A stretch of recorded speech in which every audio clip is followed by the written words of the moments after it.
Hey guys, welcome to the 5-able Crams for AP Physics 1. We are going to wait a little bit to have everyone come in.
All right, so it seems like a lot of you guys are in, so we are going to get started. Welcome to the 5-able Crams. Slide. Here's our cram schedule for AP Physics. Today we're going to be going through units 1 and 2. So here are all your cram hosts. I'm Anastasia.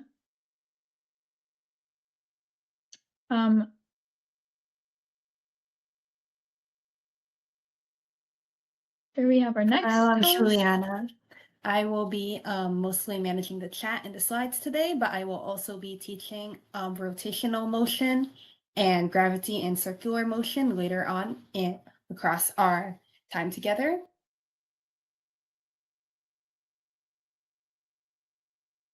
And our next host.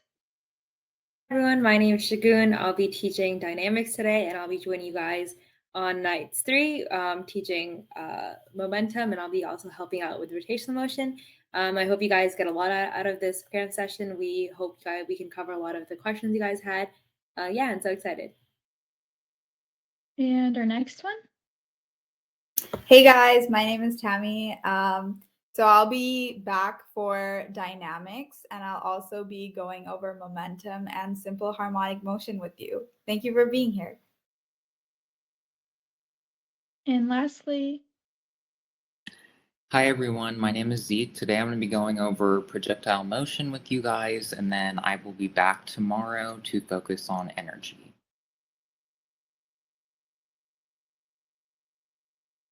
And next slide, please. Follow Think 5-able on social.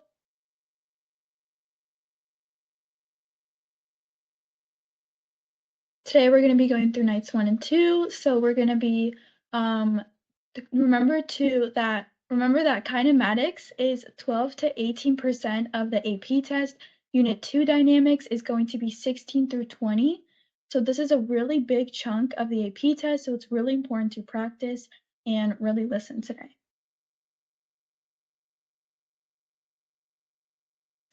How to make most of a cram finale. So make sure you have all your notes so they keep you active, but don't try and write everything down.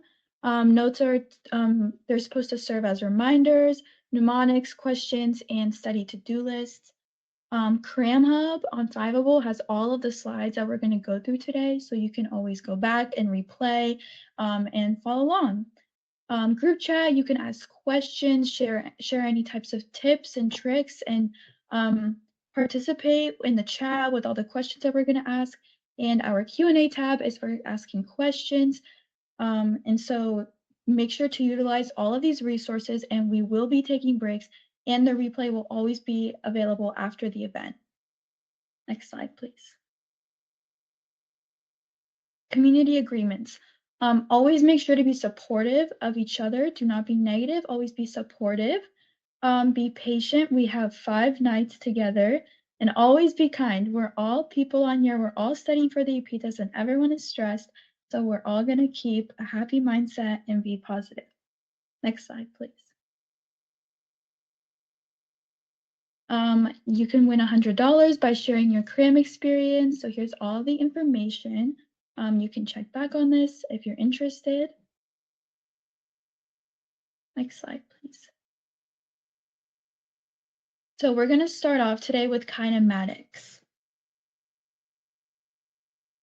This is the acceleration versus time graph. So when an object speeds up, its acceleration and velocity have the exact same sign. But when an object is slowing down, its acceleration and velocity have opposite signs. So this is a really important concept to remember, because it's not just, oh, is acceleration going to be like speeding up? You can't just check one sign. You have to check velocity and acceleration to check if an object is slowing down or speeding up. So an object with zero acceleration is not necessarily at rest. The object may be moving with constant velocity. Next slide, please. Kinematics studies the motion of objects through multiple dimensions. So distance is the total path traveled, while displacement is a straight line measurement from beginning to end points. So that's final minus initial. Distance is a scalar measurement, while displacement is a vector measurement. Scalar is going to just be direction, while displacement is going to be direction, and it's going to be direction, and it's going to be the measurement. Speed is distance over time. 4 main variables are going to be in kinematics are going to be position, velocity, time, and acceleration. Next slide, please. So here are the 4 equations that you can use for kinematics, and here are some important tips for kinematics. Write down every quantity the problem will give you, write down which quantity you're trying to find the kinematic equation, make sure you solve the algebra, and to avoid common mistakes, you always have to just reread the question extremely carefully. So sometimes the problem may tell you a quantity secretly. You may not even realize you got it. For example, when they tell you displacement, you can treat it as an x and a y, an xi and an xf. So that's initial position and final position. Also remember that gravity is going to be -10 meters per second or -9.8 meters per second, but the AP Physics 1 test is going to let you use -10. Next slide, please. So the position versus time graph. Positive slope usually means rightward and forward movement, while the negative slope means leftward and backward movement. Average velocity, also known as slope, is the displacement over time, which equals the position over time. Average speed is going to be distance over time. So here's the position graph, position versus time graph. You can see that it's like a little curve. So if any of you guys are taking calculus, you can also treat this as the normal graph, while the velocity graph will be the first derivative and the acceleration will be the second derivative. But this is the position versus time graph. Next slide, please. Velocity versus time graph. This is area under the curve of a velocity versus time graph is equal to the displacement of an object. So average acceleration is going to be change in velocity over change in time. Direction of motion is going to be positive velocity equals to moving forward and right, and then negative velocity is going to be moving backwards and left. If it's 0, that means that there is no movement. So here's the velocity versus time graph. You can also think of this as the first derivative graph, and then area under the curve is always going to lead you back to the position. Next slide, please. Acceleration versus time. Velocity will change if either magnitude or direction changes. In either case, we say that the object is accelerating. So area under the curve of an acceleration graph equals change in velocity, magnitude. The units of acceleration are meters per second squared, while the velocity will just be meters per second, and then position will just be meters. always remember that acceleration due to gravity is always going to be a constant negative 9.8 meters per second squared, no matter the mass of the object falling. This is why many AP acceleration graphs are constant, with a slope of 0. Next slide, please. So here is going to be your practice MCQ just to start off today. What is the total change in velocity for the object whose acceleration versus time graph is given below? So you guys can answer in the chat.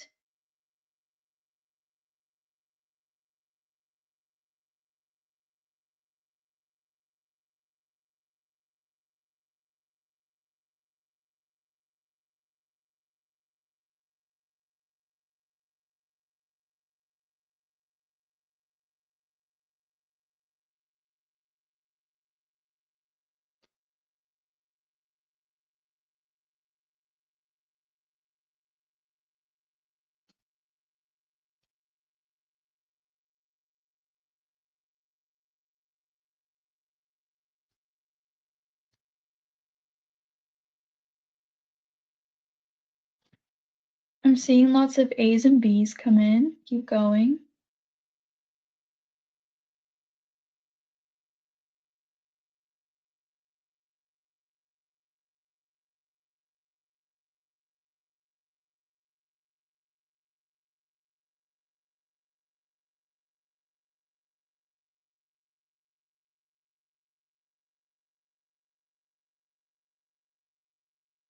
All right, so I see a lot of you guys have been answering A's and B's.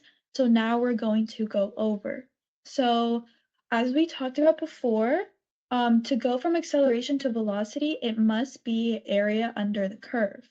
So if we look at this graph right here, we need to find the area under the curve. So that would be 10, which is the x-axis, 0 to 10, times 0 to 8 on the y-axis, which is going to be 80. But remember, this is a triangle, so you have to divide it by 2.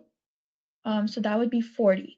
I see a lot of people maybe getting mixed up with B, and the answer is actually going to be A, positive 40 meters per second. So the answer is A. And a lot of you guys may have been mixed up with B because it's negative. The only time you will have it be a negative 40 meters per second is if it's going to be below the x-axis. If it's going to be below the x-axis, then that's when you would make it negative. But because it's above the x-axis, it's going to be positive 40 meters per second. So the answer is A. Next question, please. Now I'm going to be passing it on to Zeke for free fall. Hey everyone, I'm going to be going over free fall with you guys. So it's a frequently tested topic on the AP Physics exam. It concerns the movement of objects that are thrown or launched with some horizontal or vertical velocity. The horizontal and vertical velocity do not affect each other, and the only common variable is going to be time. The position, velocity, and acceleration versus time graphs are only going to represent one dimension, and it's usually going to be the vertical movement. So let's go to the next slide. So right here, I have a little practice for you guys. I have a poll set up that I'm going to add now. And just put your answers in the poll if you guys do not mind.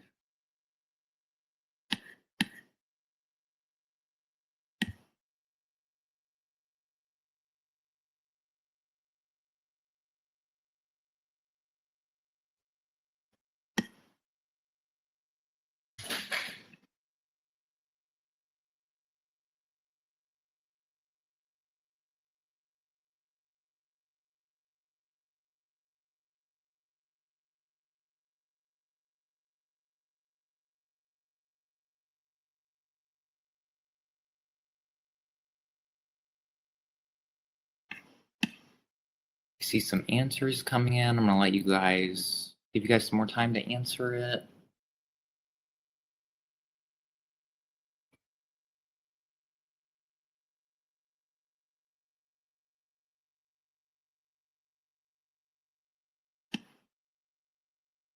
Okay, quite a few. I'll give it a couple more seconds.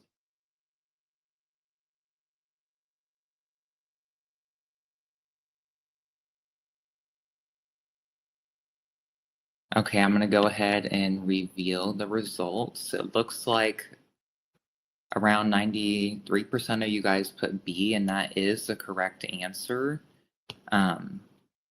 And I'll read it real quick just to make sure, and especially for you guys who are saying that you have a blurry screen. It says, suppose that experiment 1 and experiment 2 are conducted at the same time. One student drops the ball from rest at the same instant that a second student horizontally rolls an identical off the table. After both balls have traveled half their vertical distance to the floor, what is the acceleration of the center of mass of the two ball system relative to Earth? So in this case, it's B, it's equal to G because we are in free fall. And when you're doing that, the acceleration is just due to gravity, right? It's not going to be a force due to gravity because we're assuming that our objects are in free fall. And that is why your answer is going to be B. So let's move on to the next slide.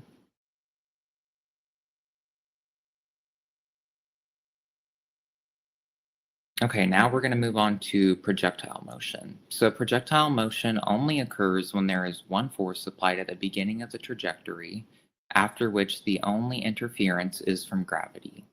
Air resistance is a frictional force that slows its motion and can significantly alter the trajectory of the motion. And going back to our last practice problem, that is why it was G2. So when air resistance is ignored, horizontal and vertical motions are independent, meaning that they don't influence one another. And you guys can set up a coordinate system for this too. The first step is to choose an initial position for x and y and set it up as x equals 0 and y equals 0.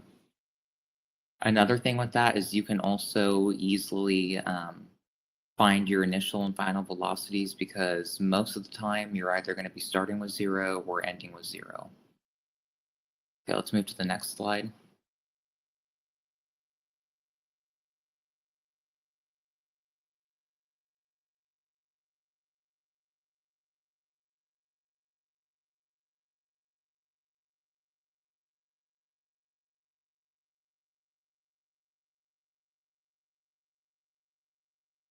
Okay, looks like we have a quiz here. And it says, suppose a large rock is thrown from a roof with a speed of 25 meters a second and at an angle 35 degrees above the horizontal. The rock strikes the side of the volcano at an altitude 20 meters lower than its starting point. Calculate the time it takes the rock to follow this path. Okay, I'm going to give you guys a couple of minutes because you guys are going to have to do some calculations for this. Just remember, keep your X and Y dimensions separate, and I'll give you guys a couple of seconds for that.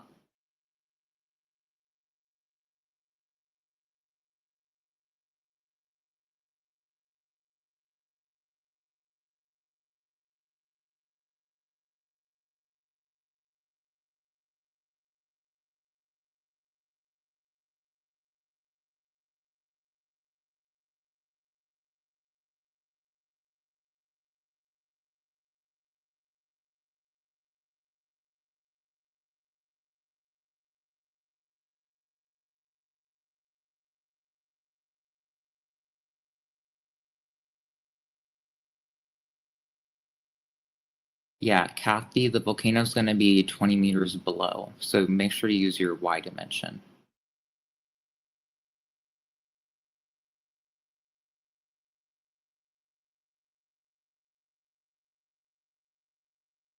Okay, I see a lot of you guys are struggling to even start this, so let's just go back, right? We're in projectile motion. Your X and Y are going to be different. We want to calculate the time it takes the rock to follow this path. So we're going to have to use our delta Y because we're starting at a point above and we're going down 20 meters to hit the side of a volcano, right?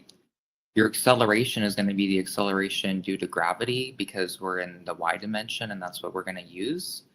And your initial velocity is going to be 25 meters a second.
Okay, I see some answers starting to come in. I'm going to give you guys some more time so that we can give more people a chance to try and answer this.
Okay, a lot of you guys have started answering. We're going to try and set up a whiteboard so that we can solve this problem for you guys.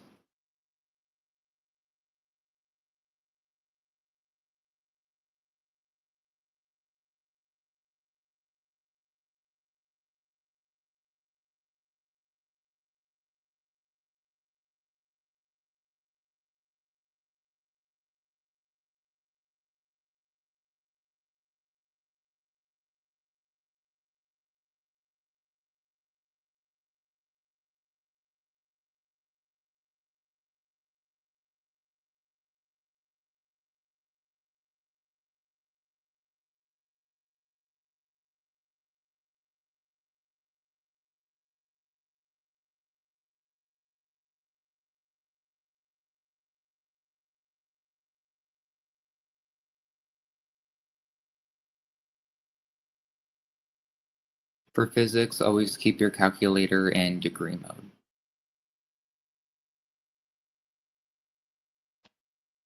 So with this question, we are going to start to identify all of the aspects that we need for this kinematics. So the velocity of the rock is going to be 25 meters per second. So we know that the angle of the launch is going to be 35 degrees. So here we have a whiteboard getting set up. Then we can see that the rock strikes the side of the volcano at an altitude of 20 meters lower than its starting point. So yeah, so you can see 35 degrees right there, and then the rock is getting ejected from 25 meters per second.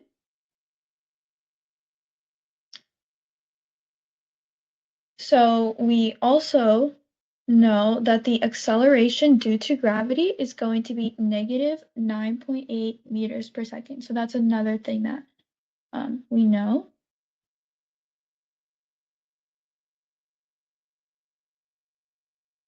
There we go. Vertical acceleration, negative 9.8 meters per second. So to figure out the time it takes for the rock to reach the volcano, slope from the vertical displacement, another thing I forgot to mention, we know that the rock strikes the side of the volcano at an altitude 20 meters lower than its starting point. So the vertical displacement of the projectile is going to be negative 20 meters.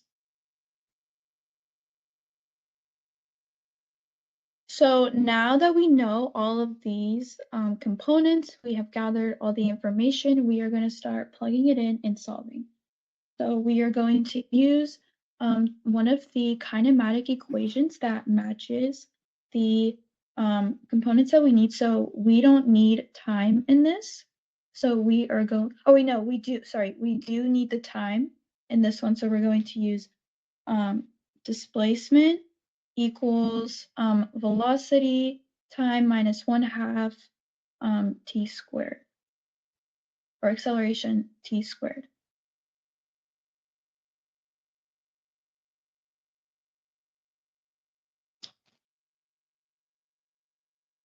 Yes, we are going to use this one right on the screen. So position equals initial position plus initial velocity time plus 1/2 acceleration time squared. So then we are going to be plugging in all of the components. So we are going to be plugging in -20 for the x in the beginning.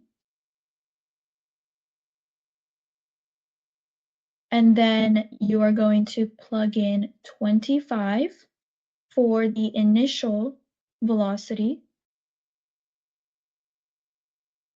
And then you are also going to do sine theta because it is at an angle. That's why we have to do sine theta. And so the sine theta is going to be 35 degrees, since we know it's 35 times time, which we do not know. And then we are going to do 1/2. We're going to change the A into -9.8 meters per second. And then we just get left with the t. So now that we have this equation, we are going to have to use the quadratic formula, which we're going to plug in all of our components for the quadratic formula, which is going to be A equals 4.9, B is going to be -14.34, and then C is going to be -20. So if you don't have the quadratic formula, you can quickly look this up.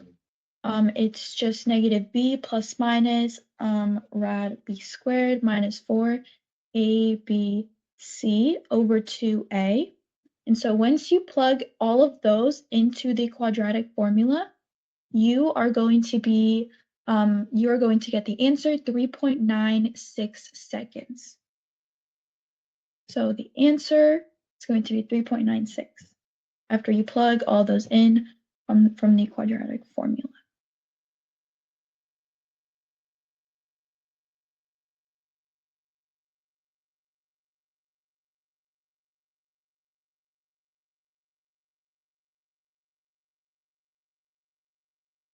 Oh yeah, I mean 4AC. Yes, 4AC. My fault. Yeah.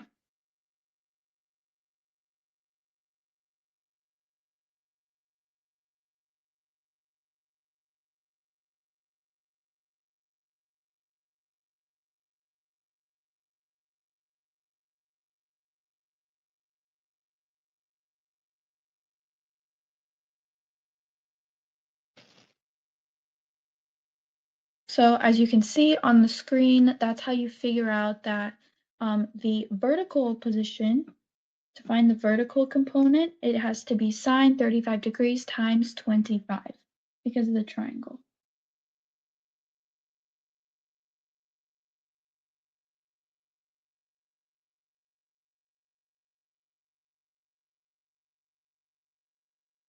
All right. And then as you can see, that is the quadratic formula, -b plus minus b squared minus 4ac over 2a. So because you can't factor this, that's why you have to plug it into the quadratic formula, so make sure you do know that.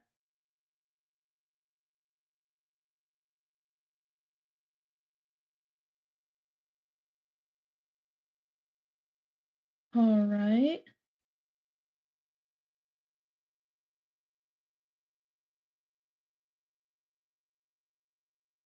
Now we are going to be moving on to the next question.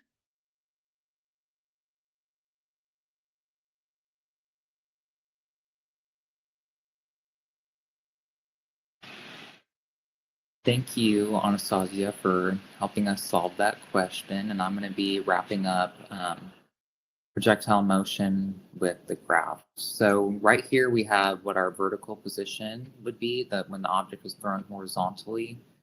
So this is what our position time graph would look like, right?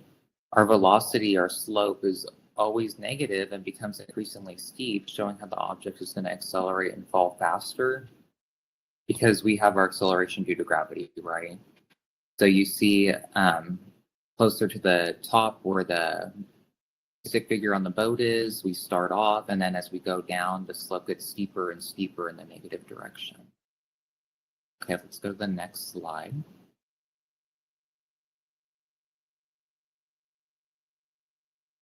So now we have what's going to be more important, at least what I think. It's going to be the vertical velocity when your object is thrown horizontally. So this is what your velocity versus time graph is going to look like. You're going to start from rest, so your velocity is going to start at 0 meters a second, and your velocity is going to constantly increase at negative 9.8 meters a second squared. And that's why our slope here is in the negative direction, decreasing, and it's constant because our acceleration due to gravity is constant.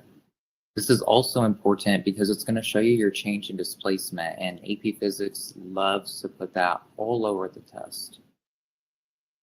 Okay, let's go to our acceleration now.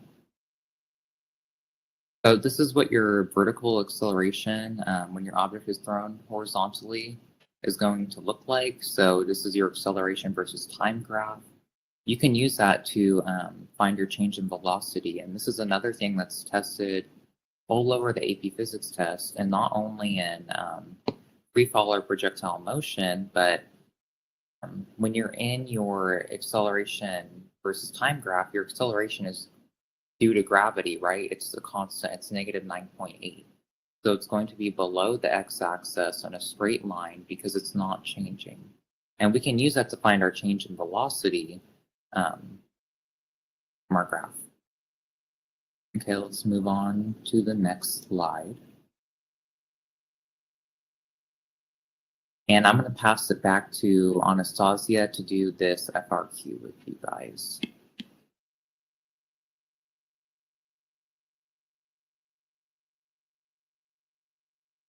All right, so now we are going to be doing a practice FRQ for Unit 1. So you guys can start doing it, and then I will be playing a video going over every single parts of this question and exactly how to do it, and also the scoring guidelines and what to remember in each of your question.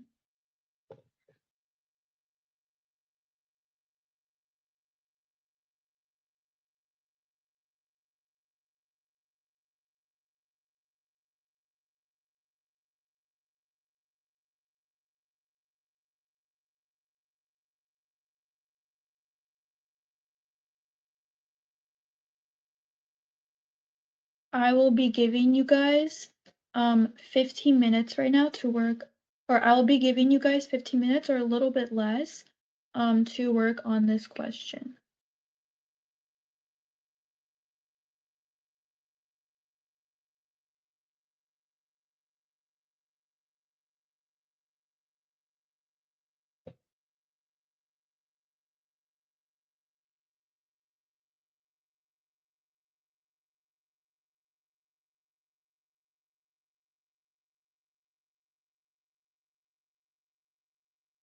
Yes, I can read it out loud. So the vertical position of an elevator as a function of time is shown above.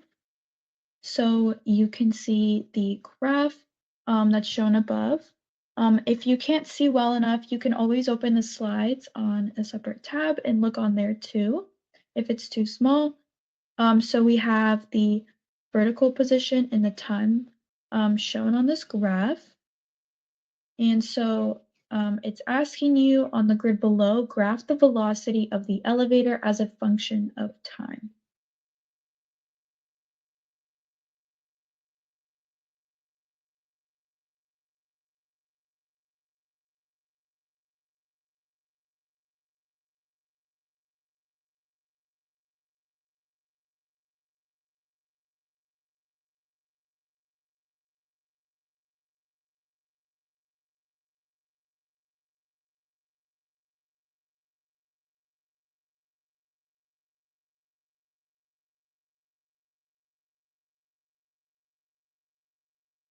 If you guys are having a hard time reading it or seeing the graphs, we just got a link posted in the chat of the slides, so you guys can go on there and look at them.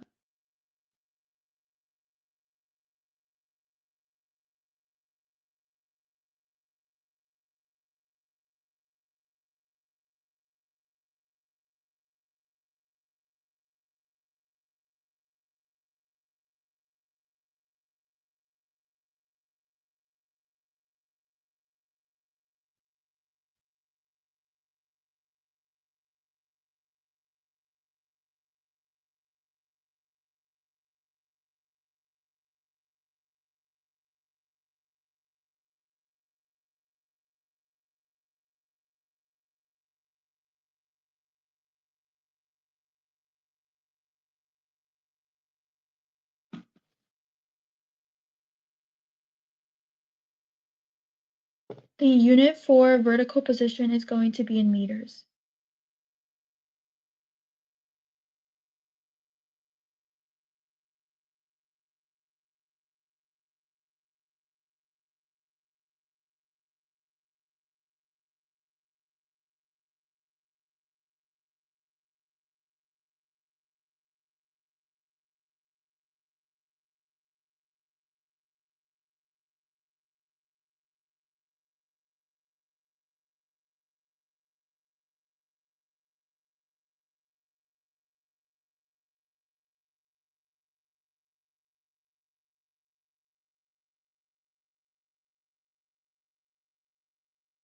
All right, so looking at B right now, it's asking you to calculate the average acceleration for the time period t equals a to t equals 10.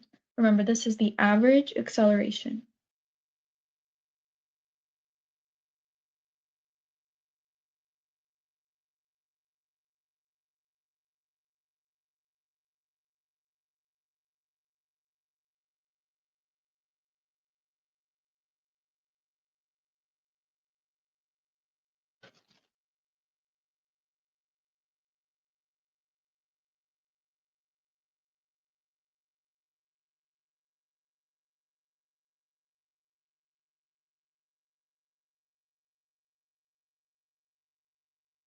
If you guys are having any issues, make sure to leave any of your questions in the chat.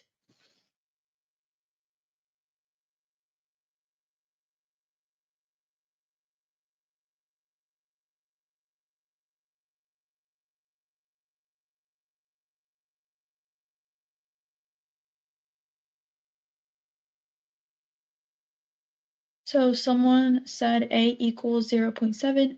No, remember we are just graphing in part A. So it's you just have to go on the graph and you have to graph it. So there's not going to be one answer.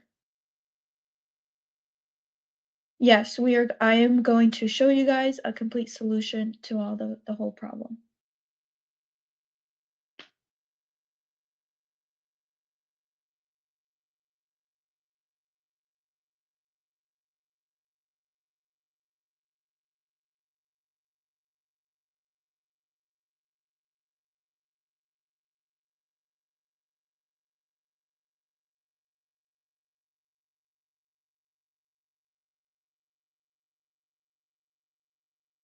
I will give you guys a hint for part B. You are going to use A equals change in velocity over change in time.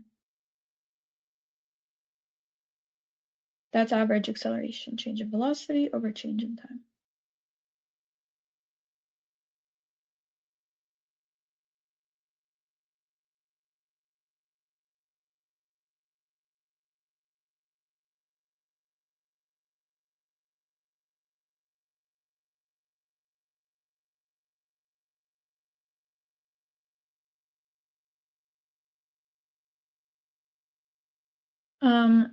On the box below, on the next one, on the box below that represents the elevator, draw a vector to represent the direction of this average acceleration. So you're going to have to do a diagram for that problem. And then for C, suppose there's a passenger of mass 70 kilograms in the elevator, and you're going to calculate the apparent weight of the passenger at t equals 4 seconds. So to get you guys started on all the problems, we are going to watch the video so you guys can see how to start each problem and to see how to go about them. So next slide, please.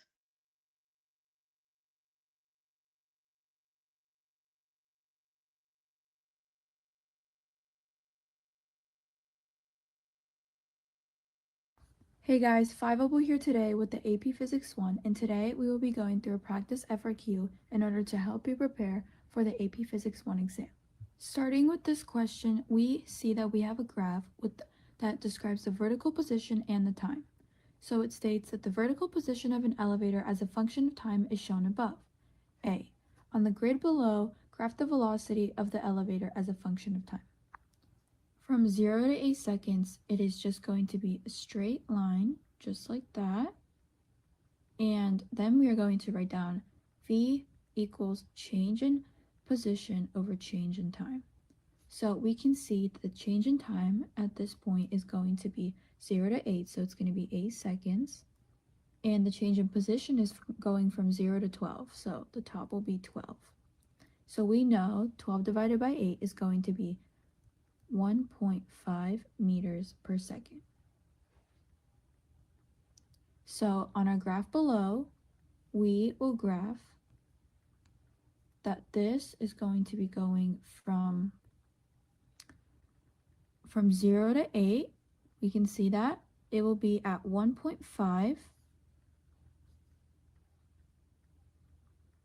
there, not too straight, but then we are going to go back up to the rest of it, and as we can see, there is almost a little tiny sad face forming. So whenever this is happening, that means that the velocity is going to be going down, and we can also see that from 10 to 18, the velocity is the change in position is going to be 0, which means that the velocity is going to go back to 0. So then we're going to go back to our graph, and we are going to, from 8 to 10, we can see that the velocity is decreasing down, and then from 10 to 18, it will be constant at 0. Now for this next part, we can see that the velocity is changing from 18 to 20.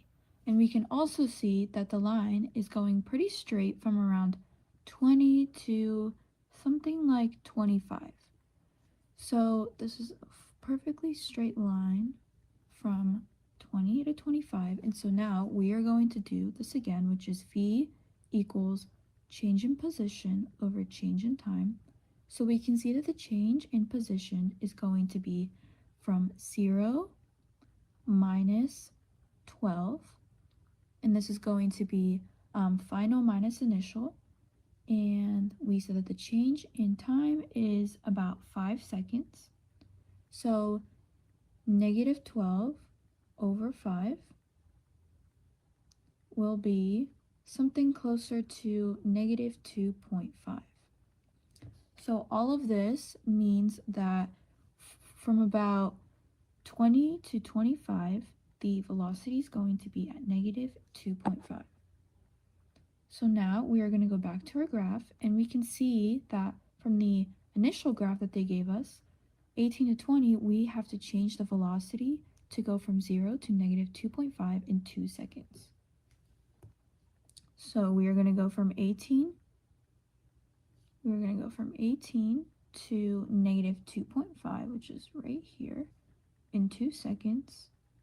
And then this is going to last until 25, just right there. Just like that. And there you go. That is part A.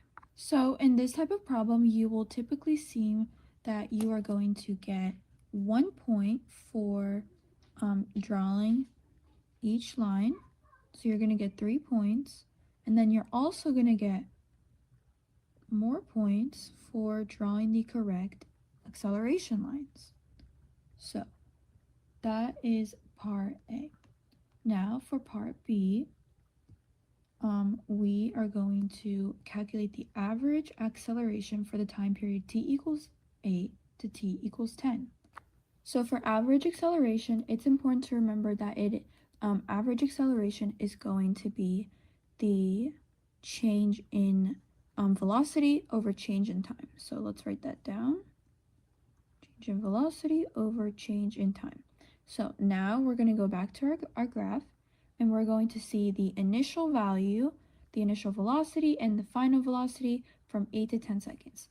So we can see that the initial is going to be 1.5, as you can see right here, it's 1.5, and the final is going to just be 0, which means we're going to go back to our equation, and the final is going to be 0, and the initial is going to be 1.5, and the change is going to be 10 minus 8, which is going to be negative 1.5 over 2. So dividing negative 1.5 divided by 2 is going to be negative, really important, 0.75, and the units is going to be meters per second squared. So you will typically earn a point for making the equation and putting in the right values, just like that. And then you're also going to earn a point for the correct answer. Now moving on to the last portion of this problem, part C, it says, suppose that there is a passenger of mass 70 kilograms in the elevator. Calculate the apparent weight of the passenger at time t equals 4. So we have to make a free body diagram in this problem. So force going down is going to be mg, gravity, and the force going up is going to be Fn. Remember that Fn is just the apparent weight, which is what we need to find. Apparent weight. And so what we do know about this is that the sum of forces is going to be 0 as they cancel each other out. And so that means that F of n going up minus mg going down is going to be equal to 0.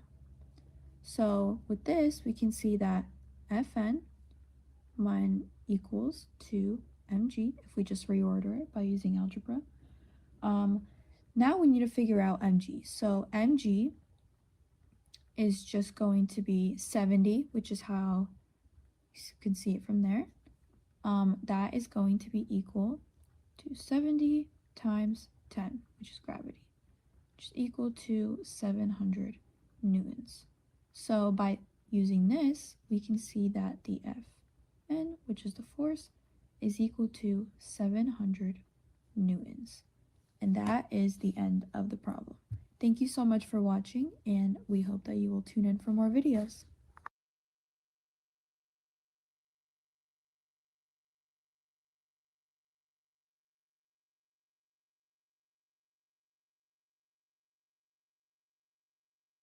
All right, so that was the explanation for the video and the problem for the FRQ. So I hope that helped you guys a lot. Now we are going to be moving on to the next question.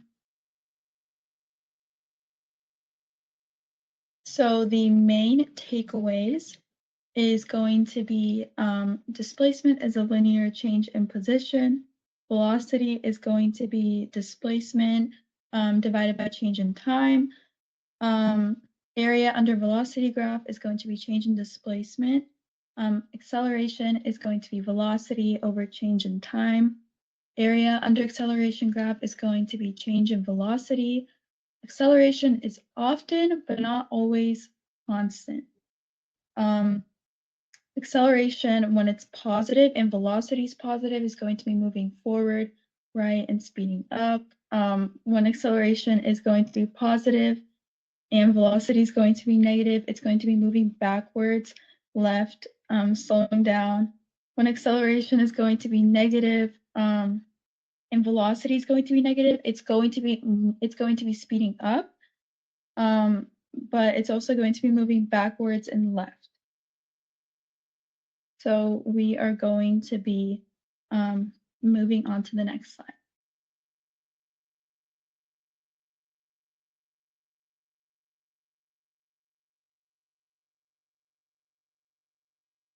Next slide, please.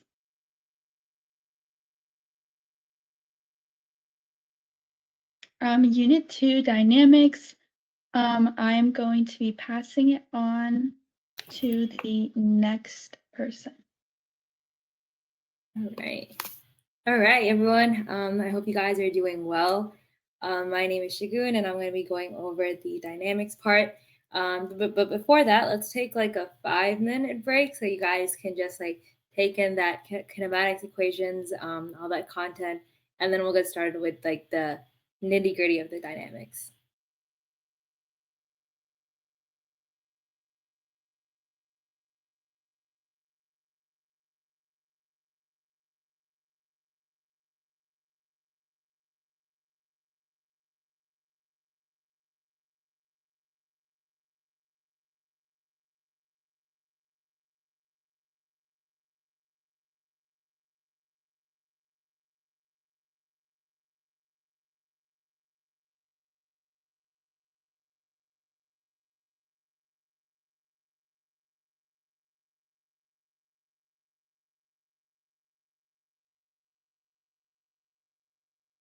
It seems as though we are having a few issues. So I'll be introducing Unit 2 Dynamics.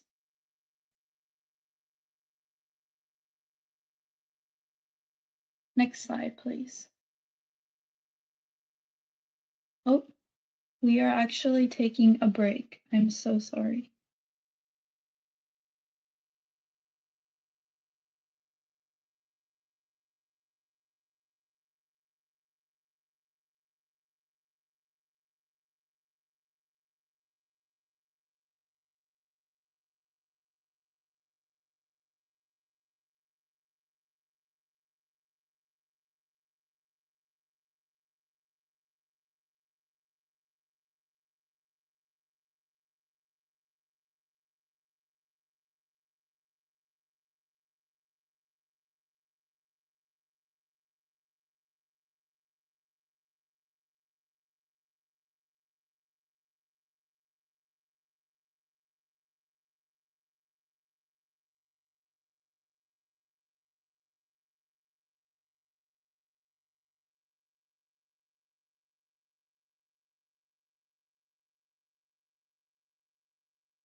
All right, we are coming back from our break.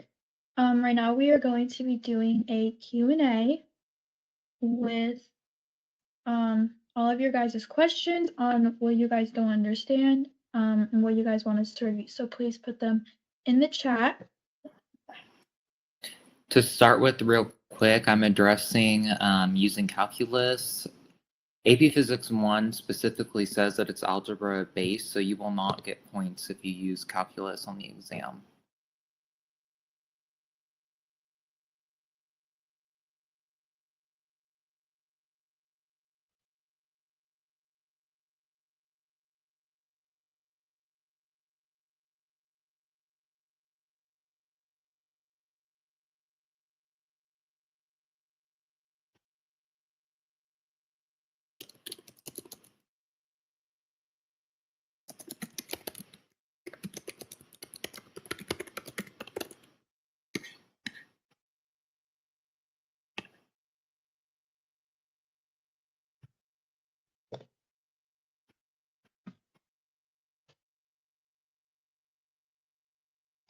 Right, so for vertical displacement of the rock, when it's thrown up, you are not going to take account of the vertical displacement being thrown up because the question said it's going to be thrown horizontally.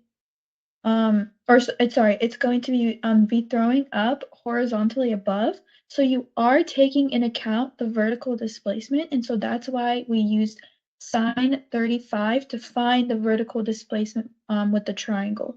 So when you create your triangle, you're gonna have 35 degrees like that, and then this part right here is going to be the hypotenuse length, which was I think it was 25.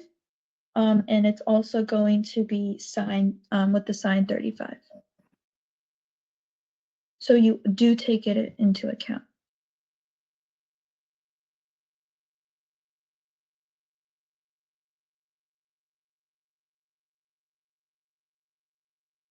If we just use the calculator, okay, a big thing on AP Physics exams, any FRQs that are math-based, so calculus, physics, anything like that, you can do it all on your calculator. You just have to use your pencil and draw out exactly what you're putting into your calculator so that you make sure that you get all of your points.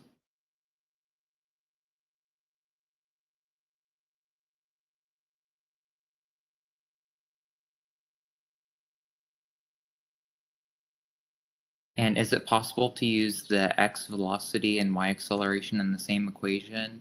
No, your only shared constant is going to be the time. But other than that, your displacement is going to be delta x and delta y. Your velocities for y and x, everything else is going to be different. The only thing that you can share is the time.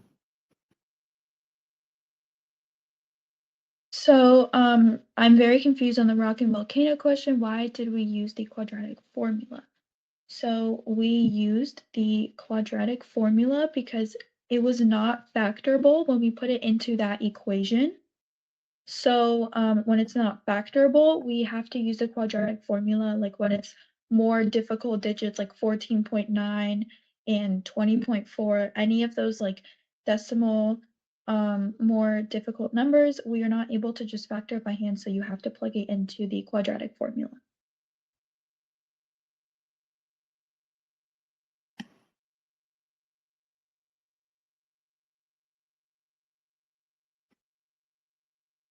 This kind of veers away from kinematics a little bit, but what are the main topics you should study? Kinematics, dynamics, energy, momentum, and torque and rotational motion. Circular motion is only going to be like 6 to 8%, and simple harmonic motion is around 4 to 6. Your two biggest units are going to be dynamics, 16 to 20%, and energy is going to be 20 to 28%.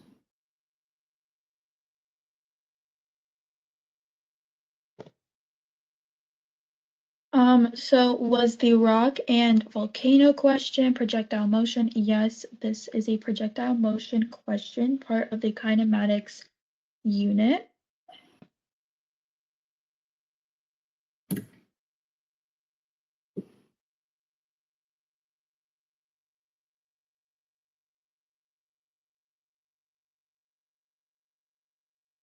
All right.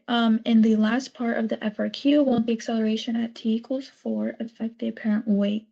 No. So this is not that type of question where we have to also put in acceleration. It will not affect the apparent weight, and the sum of forces will just be equal to 0.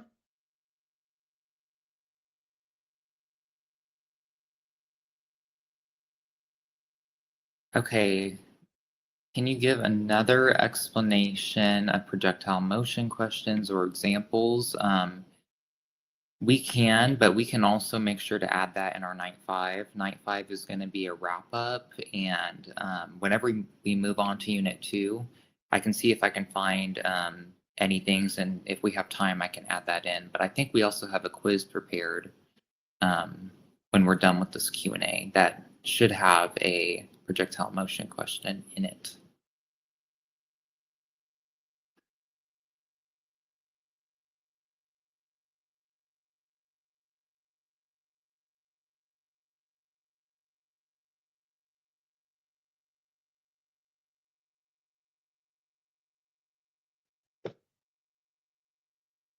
All right, how did you plug in the data into the quadratic formula? Because the formula starts with A, B, and C. So for the quadratic formula, you're going to use 3 components, which is going to be A equals 4.9. Then for B, you're going to use negative 14.34. And C is going to be negative 20. So then using these 3 components, you are going to plug all those components into the equation. And then you will get an answer of 3.96.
All right, so now we are going to be moving on to Unit 2 Dynamics.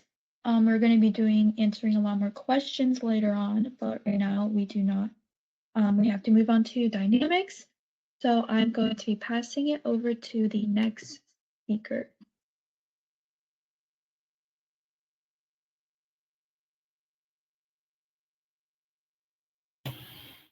All right. So now we're going to go on to dynamics. Next slide. Okay, so the first topic in Unit 2 is dynamics. That's 2.1. I think it's pretty glossed over, but it's actually one of the most important topics as you work through the FRQs and the MCQs. So essentially, what is a system?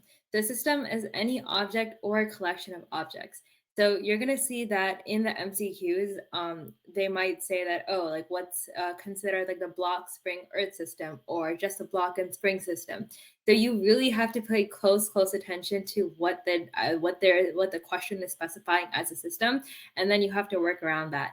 So whatever I do is that whenever I see that, okay, I have to include these many objects or this only object in a system, then I just circle those objects like on the paper, or I just take note of it so I know that I'm only involving those 2 objects.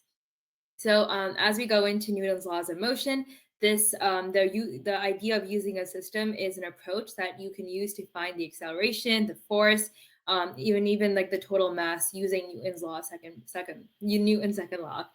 So essentially, an open system is essentially when you can exchange energy or matter with its surroundings. And a closed system does not exchange any matter or energy, and it's completely isolated from the environment. So, and the system is said to be in dynamic equilibrium when it's not changing over time. Or essentially, like if you think about this as Newton's first law of motion, it can also be in dynamic equilibrium when it returns to a state where the energy does not change, so it's constant. Now, those are just the definitions, but I think the main takeaway from if you really want to understand what a system is that internal forces within a system do not affect that system's change in motion.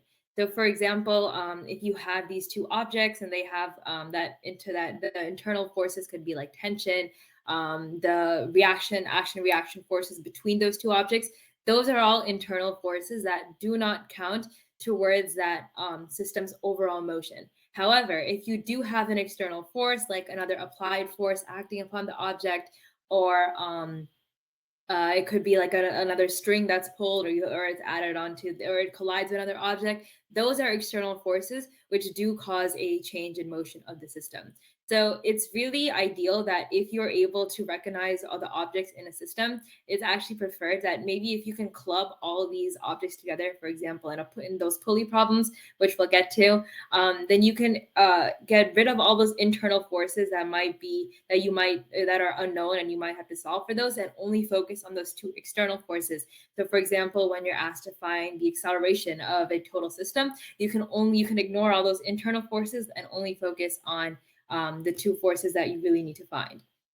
And it's super, super important. Like, I cannot stress this enough, that you must define what objects are included in the system. So like I said, in the MCQs, they're usually going to say, oh, like what are the forces acting on this earth block spring system?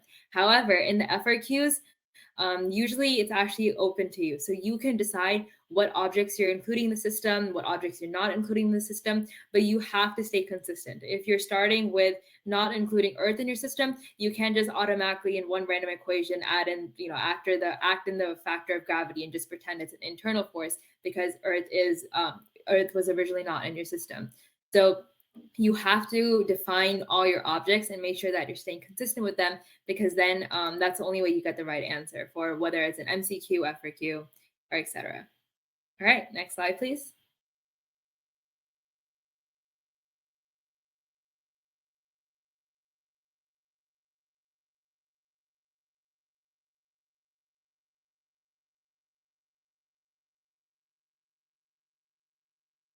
Okay, let's talk about inertial and gravitational mass.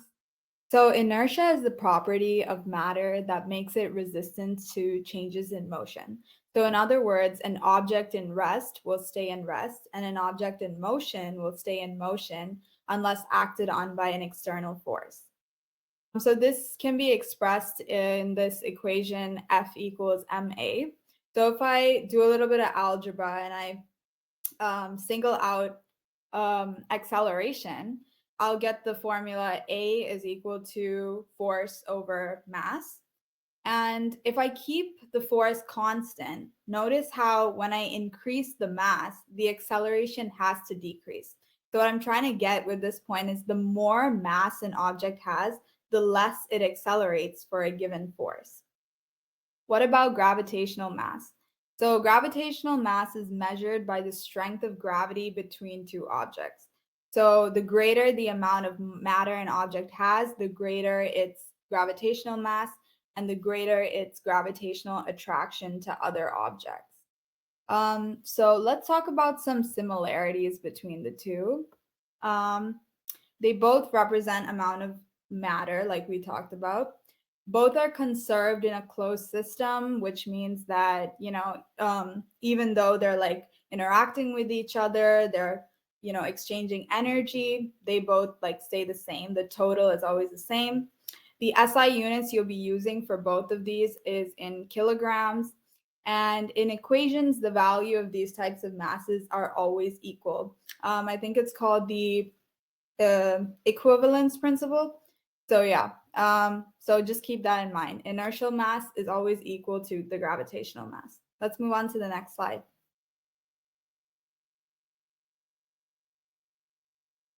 Okay, what is force? I'm sure all of you guys know this. Force is the ability to change in state of to cause a change in the state of motion of an object, right? So we have some causes here. It could be caused by the interaction of two objects. So a dog pulling on a leash. Contact forces. This is what we're most familiar with Physics 1, which is the result of two objects touching one another.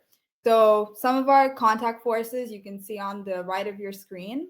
So we have normal force, friction, tension force, applied force, spring force. We'll be going over all of that with practice questions, just by the way. And the final type of interaction we have is field force interactions, which happen when two interacting objects are not touching one another. So this is the exact opposite of contact forces. So we have, for example, electromagnetic forces, but in terms of Physics 1, we will be using gravitational force. Let's move on to the next slide. Thank you. Okay, Newton's first law. In the absence of an external net force, an object maintains constant velocity. And there's also the law of inertia. So basically, we just talked about this right now. An object at rest will stay in rest, and an object in motion will stay in motion unless acted on by an external force. So if you look at the right, you can see this shopping cart, right? So the shopping cart is at rest.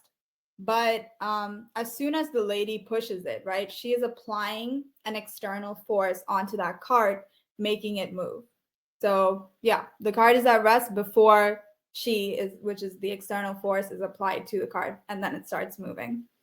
Second law, if a net force is acting on a mass, then the acceleration is directly proportional to the net force.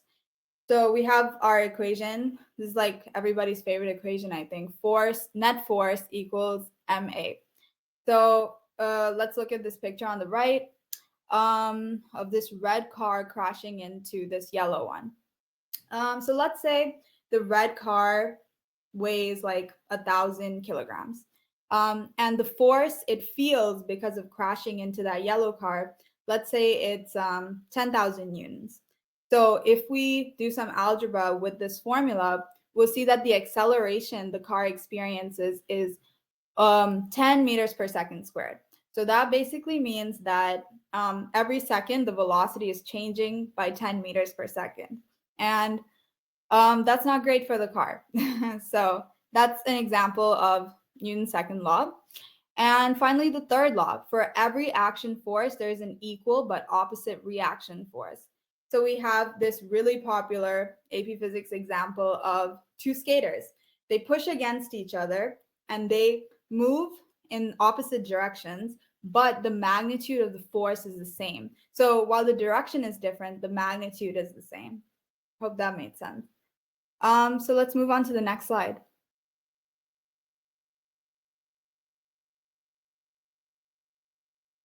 So these are some forces that we deal with in physics. So we have weight and gravity almost on every object. You know what? Not even almost. It's on every object. And the rule for direction is that we draw it straight down from the center. Next force, normal force, when an object is in contact with another one. So for example, when a block is on a table, we can say that there's a normal force present there. And how we draw it straight perpendicular. So for a table, it would be straight up, right? Perpendicular. Next force is tension force. When an object is being pulled by a rope, string, or chain, anytime you see a rope, you want to think tension force, especially if that rope is attached to like another block. So how rules for direction is the rope drawn in the direction, the rope is attached, okay? Equal in magnitude, but opposite in direction. So I would think upwards is positive and downwards, the tension would be negative. Next force is spring and restorative. We'll be talking more about this in our simple harmonic unit on day 3. But basically, when the force is present is when a spring or an elastic material is compressed or extended. The rules for direction is opposite the extension or compression. Next force is friction, when two surfaces are sliding. So that is kinetic friction, or trying to slide. So that's static because they aren't really moving past each other. And the rule for direction for this one is opposite to the motion, right? Yeah. Do we have any questions? Sorry, I haven't been looking at the chat. Okay. So let's move on to the next slide.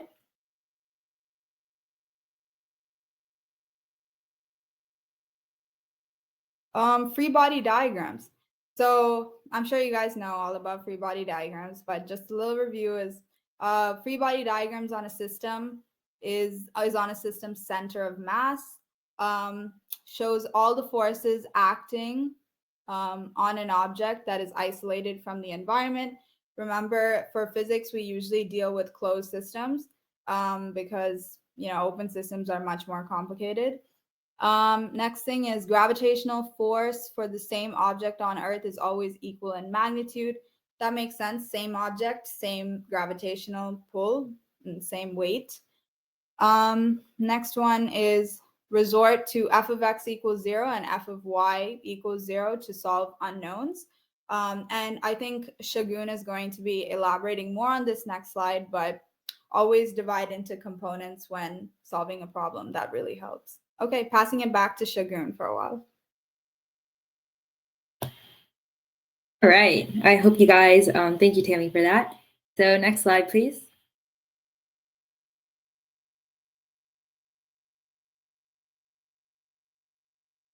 Okay, so we're on to free body diagrams, part 2. So this is how you guys can actually draw free body diagrams.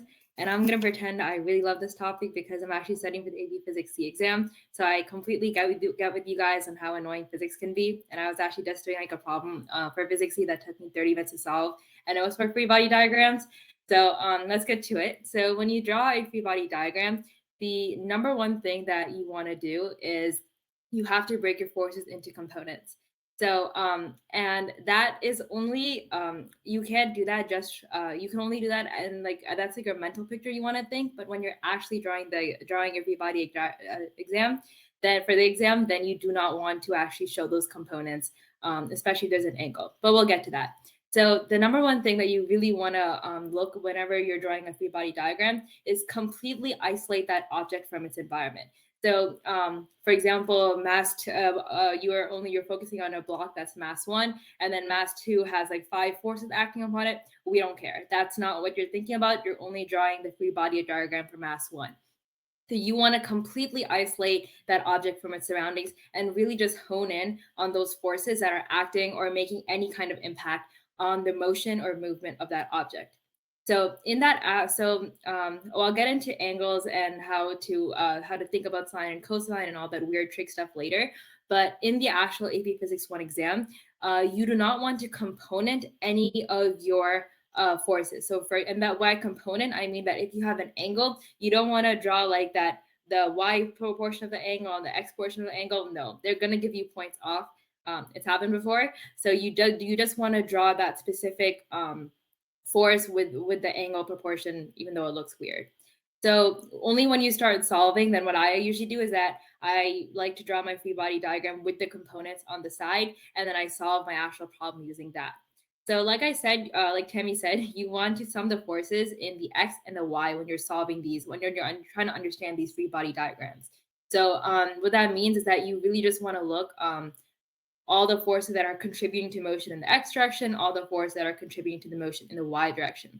Now, remember, it's not always equal to 0. So for example, when you have an object which is moving, and chances are, since you're taking AP Physics 1, you're going to have an object that moves and is in motion. So then you sum all those forces in that direction to mass times acceleration, or our Newton's second law of motion. And then you just substitute and solve for the unknowns. Now, this is AP Physics 1, so you're not going to be using any calculus or any weird derivations in order to arrive at your answer.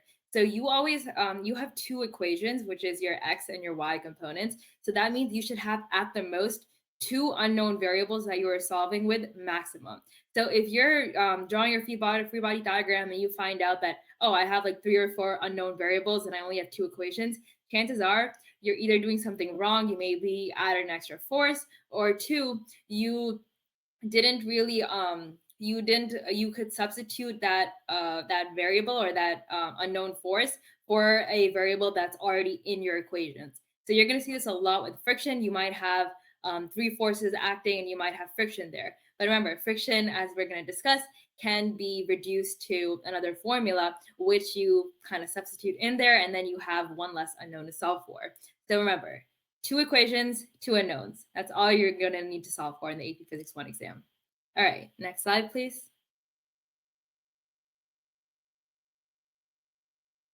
Okay, so what's the deal with angles? So this was a topic that really confused me in the beginning because I always was used to this whole like sine cosine thing, and all of a sudden kind of just flipped for me. But if you look on the diagram on your right, you're going to see that incline and then your angle and then your forces as gravity goes down, and then your components. So one question that I just want to preface with is that a lot of people say that, oh, when you're on an incline, why is gravity the only one that looks like it's acting actually downward, but I have to component gravity? Well, on the AP Physics 1 exam, you can decide which x-axis and y-axis you want to make your axis.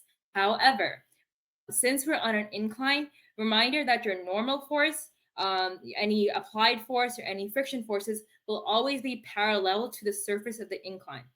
The only force that will be acting completely downward is your gravity.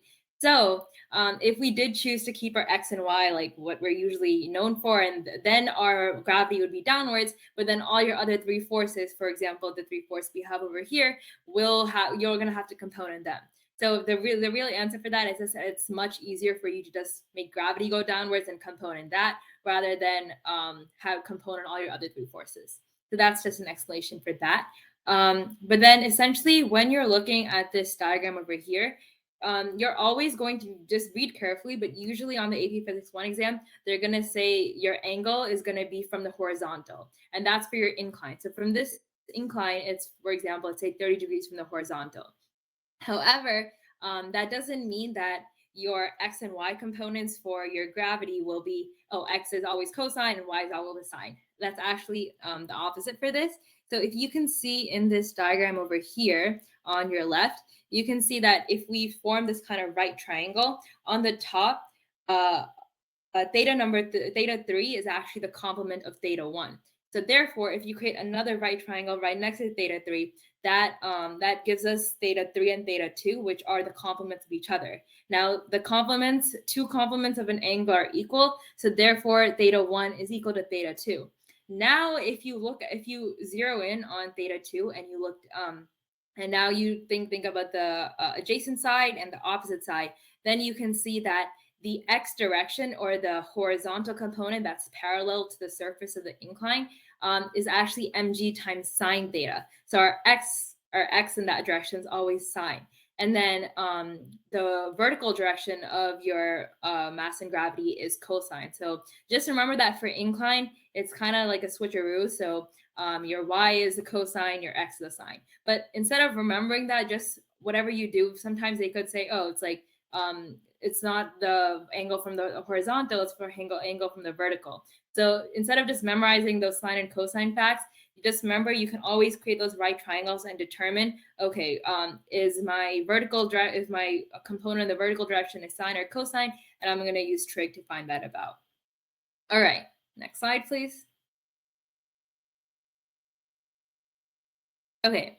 Finally, introducing friction. So this is arguably one of the most challenging topics of dynamics. And the annoying thing is that this is such an important topic that it translates over to Unit 4, which is energy, and other topics as well. So friction is essentially any force that tries to prevent 2 surfaces from sliding relative to one another. And usually on the AP Physics 1 exam and on your free body diagrams, you usually denote friction as f of f with like a lowercase f. Friction is a vector, so it has both magnitude and direction. It's like a force, so all forces do. And there are 2 types of frictions that you're going to be mainly discussing in the AP Physics 1 exam, and that is static friction. So static friction is any friction that is lacking in movement and that does not slide relative to any surface. So The thing with static friction is that if you can see on this lovely GIF on the side here, if you look at the static friction component, usually, for example, there's going to be an applied force, which is pushing that object in that way, and then a static force, the static friction force. However, the main thing that you need to know about the static friction force is that in order for the object to move, you have to overcome some sort of friction, which is the static force friction, in order for the object to start moving. So even if you have, this is a really important topic. So even if you have, let's say, an applied force that is moving 15 newtons in that direction, if our static force is greater than 15 newtons, then that object cannot move because it couldn't overcome that static force friction. Only when your force applied is greater than your static friction force, then the object starts moving. And there's a trick question that a lot of College Board people like to say is that what is the static friction force whenever in this problem, right? And then whenever the static friction force is greater than the applied force, then your answer to that question is that the static friction force is equal to the applied force. And that's because whenever, for example, if I go back to 50 newtons, and for example, my static friction force is 30 newtons. So my force in that sense will still be 15 newtons because I'm applying 50 newtons in that direction in order to overcome that static force friction. However, when, for example, my force applied becomes 45 newtons, then my net force will be 15 newtons because I'm going 45 newtons in that way and 30 newtons in that direction. So my net force will cancel out to be 15 newtons in that direction. So you just want to make sure that with static friction force, you always have to overcome it, and you cannot move until that force until your applied force is greater. All right, so hopefully that makes sense. I'll answer questions in the end. So for kinetic friction, remember these surfaces slide relative to one another. So the one thing about kinetic friction and static friction is that your static friction will always be greater than your kinetic friction. And that's because it usually requires more energy for you to start something than for you to continue doing that. For example, like for me, it takes a lot of energy for me to start doing physics problems. And then when I get into physics problems, I can slow my energy and continue doing that. And another thing about friction is that it's not dependent on any surface area. So a lot of times in the MCQ questions or the FRQ questions, they like to trip you up and they say, oh, the friction force is suddenly entered into this bigger area. That has nothing to do with what's affecting your friction at all. Another thing about friction is that the direction is probably the most important, and which can trip a lot of kids up whenever they're doing those free body diagrams. So friction is always parallel to your surface. So like I showed you guys in that incline over there, if you guys remember, that friction acted still parallel to that surface. So it's not like gravity where, it has a mind of its own and it's moving left or right in that X and Y, the coordinate plane that we're used to, but it will always move parallel to the surface it's moving. And another thing about friction is that it always, always, always opposes sliding motion. So if my box is going down the incline, friction is going up the incline. If my box is going up the incline, friction is going down the incline.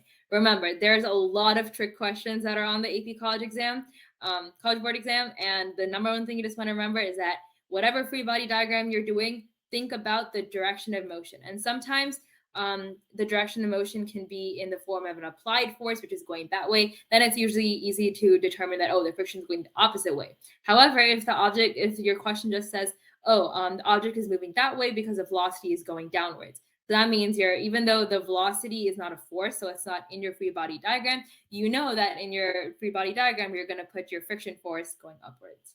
All right, next slide, please.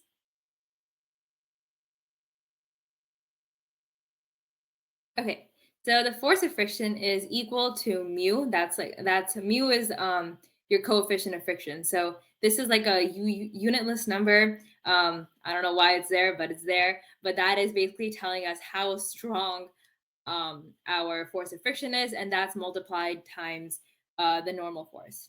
So the thing about, like I said, remember how I told you that static friction is always greater than kinetic friction?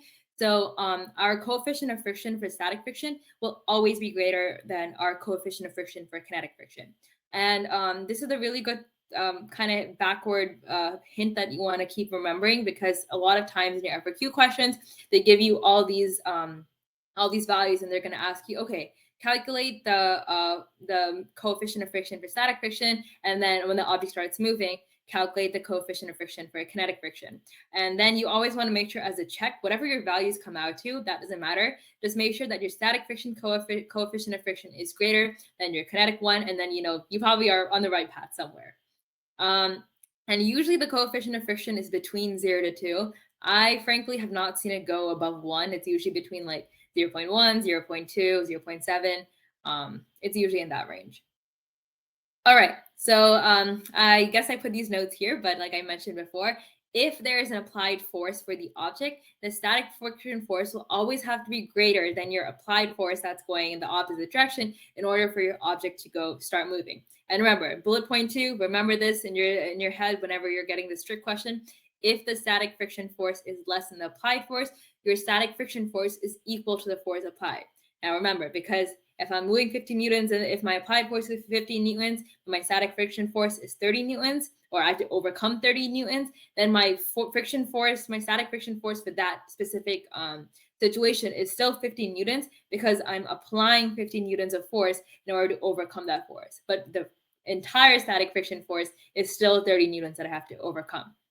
So if you look at the two formulas on the top, kinetic friction force is simple. It's just your coefficient of kinetic friction times your force, your normal force. But your static friction force has to reach the top, at least in order for you to overcome it has to reach your coefficient of friction times your normal force. All right, next slide, please.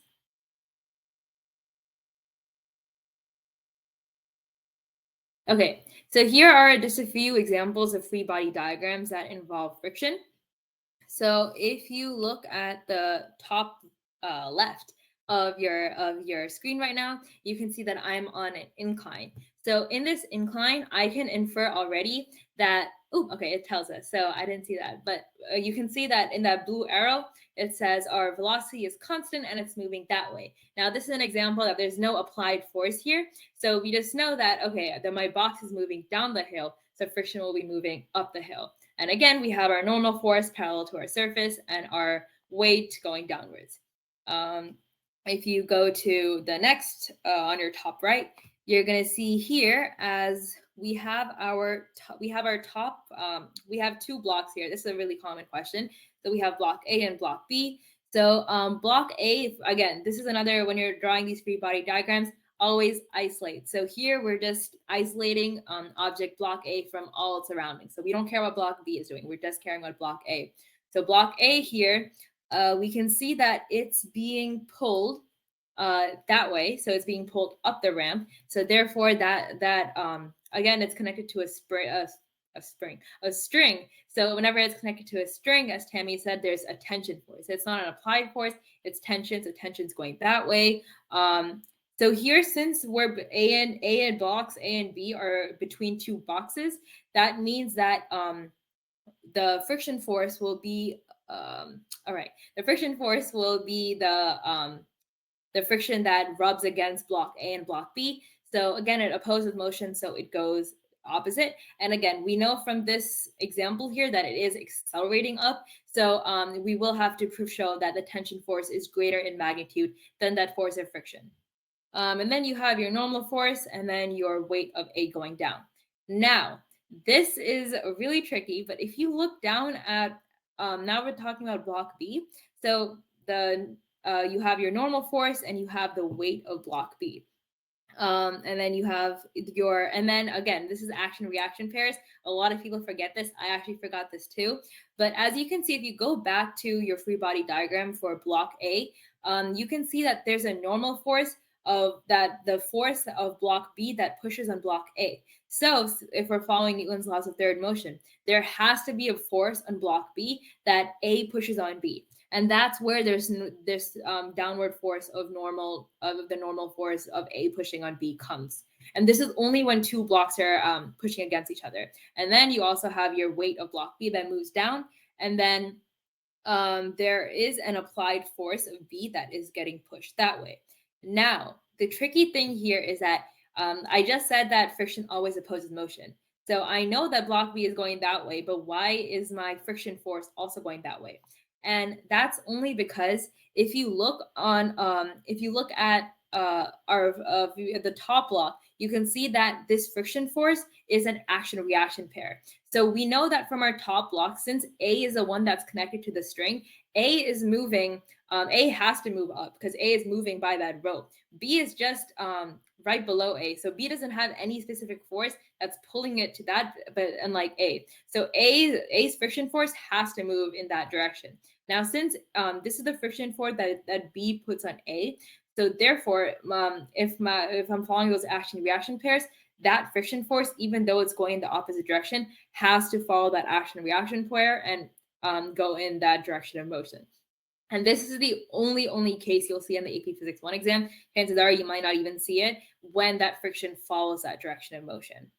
And finally, if we look at our bottom left example, this is the object in stationary motion, so it's not moving.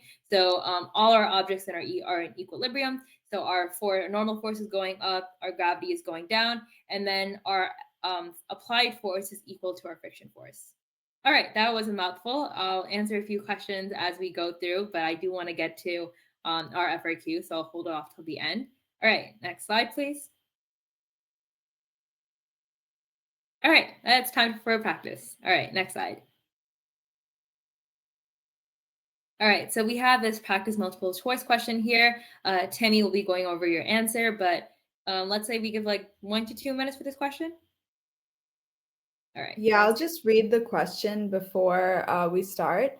So we have this diagram on the left, and the question is, a block of mass 2 kilograms slides along a horizontal tabletop. A horizontal applied force of 12 newtons and a vertical applied force of 15 newtons act on the block as shown above. If the coefficient of kinetic friction between the block and the table is 0.2, the frictional force exerted on the block is most nearly what? So like take maybe 3 minutes and we'll start a timer and you can figure it out and put in the chat.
Okay, we have like 30 more seconds.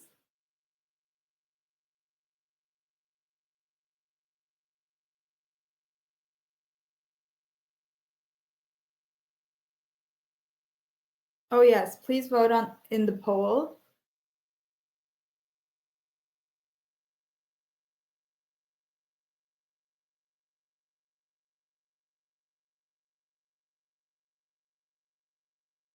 Okay, so hopefully everybody got a chance to like attempt that at least. I see the chats and y'all are doing a great job explaining. So yeah, I mean, I totally agree with you. I saw a couple of B's initially, but I think the majority is leaning towards E. So yeah, let's talk about this. So I saw a comment already, but the first understanding you need to have is that the equation for friction is mu times force normal. Force normal doesn't have anything to do with horizontal forces. So that 12 newtons you see on this free body, or not free body diagram, but just this diagram, that's a distraction and we are not supposed to pay attention to that. The next thing we want to talk about is so a lot of people, the reason they were going towards B was because they assumed that the force normal was 15 and they would just multiply 15 times 0.2 and they would get 3 newtons. But the understanding here is that 15 newtons is not force normal. And in fact, I don't have a free body diagram drawn here, but let's try to visualize it. So I have my block of 2 kgs and I have my mg going downwards. And then I have an applied force going downwards of 15, that 15 that you can see on this picture. And then I have the mg going downwards. Mg is just my gravitational weight. And then my force normal is going upwards because remember we talked about the force normal is perpendicular to the objects in contact. So let's move to the next transition.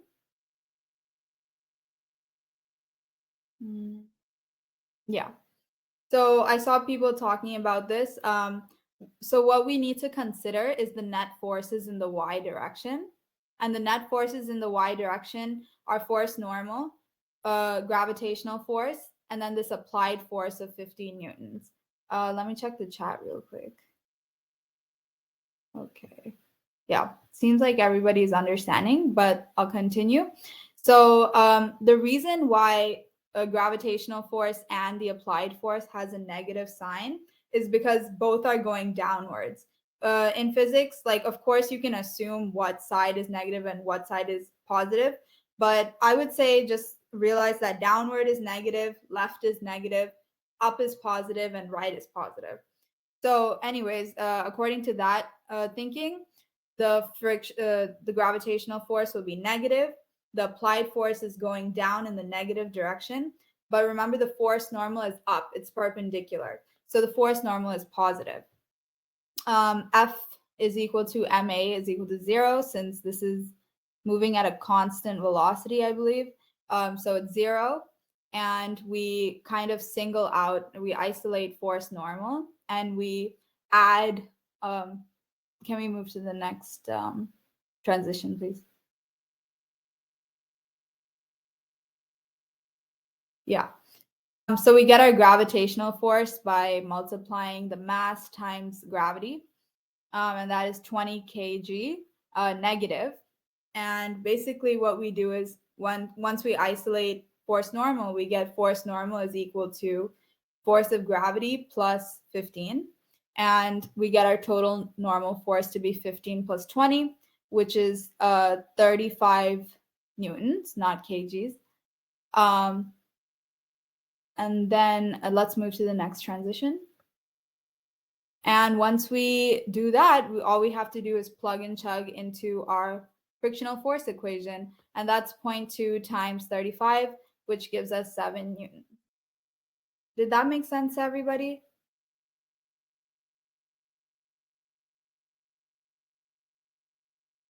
Yeah, 9.81 is definitely more accurate, but I think you can use 10. For FRQs, you use 9.8 exactly. Yeah.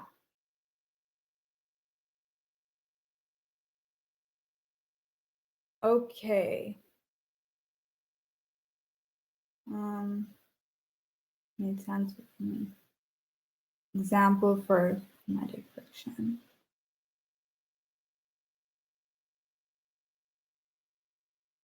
Do we have? Okay. Example for kinetic friction, sure. This is actually an example for kinetic friction because the block is moving. If it wasn't moving, we would be using static friction. Okay, so let's move on to the next MC. Please ask more questions in the Q&A if you have. All right, so this is a little blurry, so I'll read out the question, but if you guys can see, just click on the AP Physics 1 Cram Hub and you guys will be able to see the question on the chat. Just don't look at the answer on the next slide. So it says, a student predicts that a block sliding down a ramp inclined at 45 degrees should have an acceleration of approximately 7 meters per second squared. The block is then released from rest and the student measures the distance the block travels and the time it takes to travel that distance. The student determines that the block's acceleration is only 5.5 meters per second squared. Which of the following is the most likely reason for the difference between the predicted and calculated accelerations? Is it A, the student's model used to make the prediction did not amount for the mass of the block? B, the student's model used to make the prediction did not account for all the forces that are exerted on the block? C, the student's experimental procedure did not measure the correct quantities needed to calculate the acceleration? Or D, the student's experimental procedure did not use enough trials to accurately determine the block's acceleration? So this is a little bit of, it's like a preface into experimental design questions, but it's definitely an MCQ that could pop up on the exam. So I'll also give you guys like a minute to solve this question. Ask the chat if you have any questions.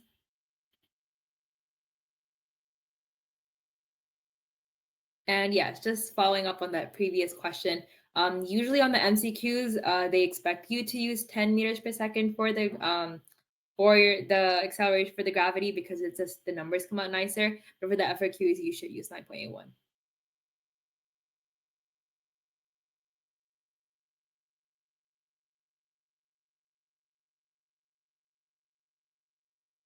All right, I see some B's, some A's.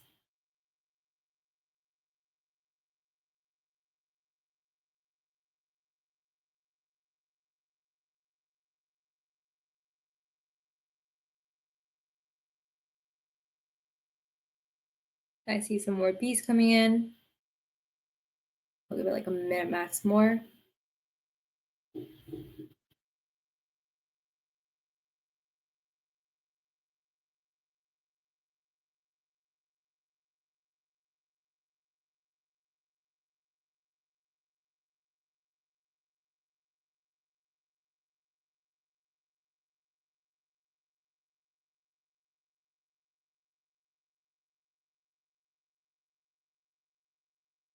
I see some nice explanations on there.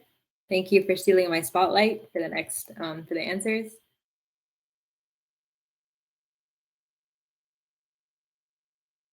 Okay, seeing the comments have come to like a slow stop, I guess we can move on to the next transition.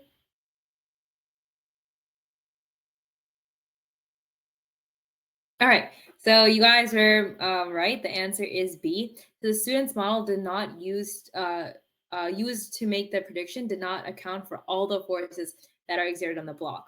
And that's because the main key thing that you guys should have realized this is that the predicted acceleration came out to be less than the actual acceleration. So the 7 meters per second squared actually comes from using, if you apply to mathematics, it comes from using G sine 45, which is equal to the horizontal component of the gravity. And that's assuming that there's no friction between the ramp and the block. However, if majority of the time, whenever you're doing any experiment, we don't live in a perfect world, there's gonna be some friction. So since a student obtained a value that is significantly less than 7 meters per second squared, notice how I said significantly. If it was like like 6.8 or something, we can say like there's like a human error kind of thing in there, but it is significantly less. So this shows that there was most likely a friction force that the student did not account for, and that reduced the block's acceleration. Let's just go over quickly why the other answer choices are not correct, since I noticed some of you guys did say A. So A is incorrect because the mass, we're going to see this later out in the FRQs, but the mass does end up canceling out due to Newton's second law of motion. And this is because an F force is equal to mass times acceleration. So the mass quantities do end up canceling out, as you can see on the top. And C is incorrect because the student did indeed correctly measure the quantities. When you're measuring acceleration, you do measure the distance and the time elapsed. So those are the only two quantities you can measure. And if we're just plugging in that experimental design, we know that distance you can measure using a meter stick, time using a stopwatch. And D is incorrect because not using multiple trials really isn't enough of an explanation for obtaining acceleration that's significantly less than the calculated acceleration. So for example, if we did have 6.8, D would be a possible answer, because you could say that, oh, because this guy didn't use multiple trials or anything, there could be a degree of variance. However, it was significantly less. There's I leave some calculation error. All right, next slide, please. All right, we have another practice MCQ question. All right, so yep, Hemi will do it. Yeah, let's talk about this one. It tells us that a box is given a sudden push up a ramp. Friction between the box and the ramp is not negligible. Which of the following diagrams best represent the directions of the actual forces acting on the box as it moves upwards after the push? So let's take a minute and try to figure this one out.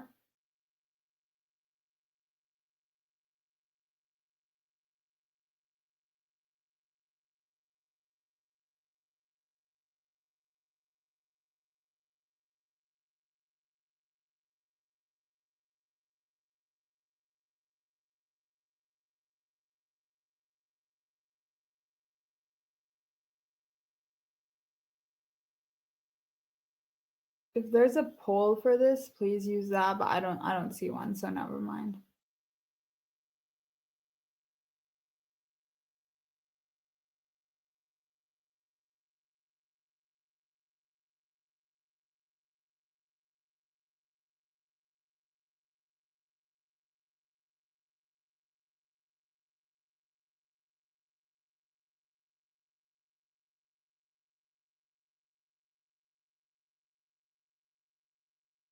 All right.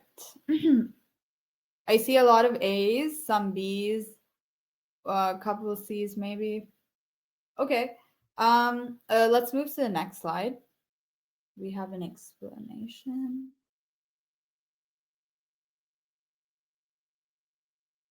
Wow, that's a great transition. The answer is A. So the reason is, let's actually read the answer. I think that'll be best. The free body diagram captures the movement as it moves upwards. So there's no upward applied force. I saw some people talking about that in the chat. The friction force will always oppose motion. Remember, the ramp is going, or the block is going up the ramp. So friction is acting opposite. So friction is going to be down because it's trying to slow it down. The friction force will always oppose motion, so it will be downward.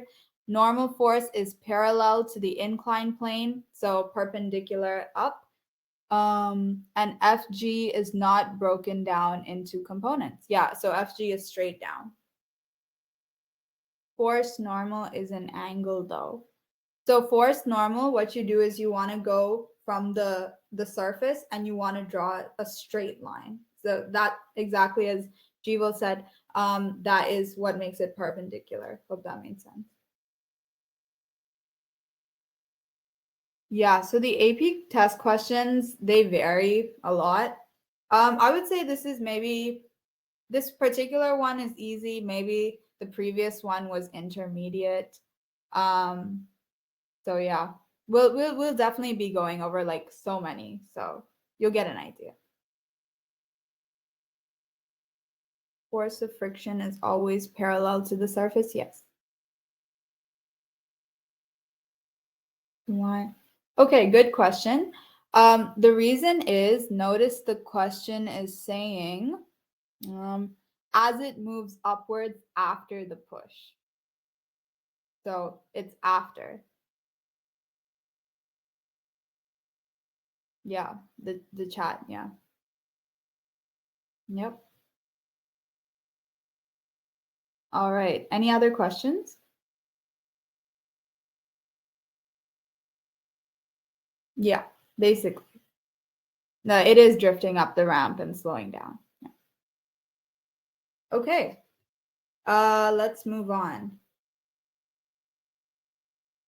to practice FRQ. All right, I hope you guys are ready for this. So we're going to be doing a practice FRQ now. So I'll be showing you the first part of the FRQ, and then just since this is our first, not our first, but this is like one of the more like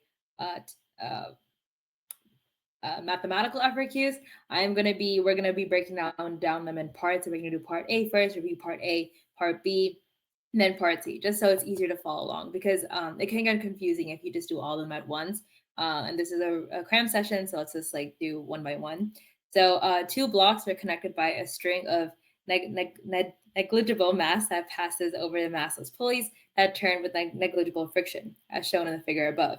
So the mass 2 of block 2 is greater than the mass 1 of block 1, and the blocks are released from rest. Next slide, please. Don't worry, the question will still be on the screen.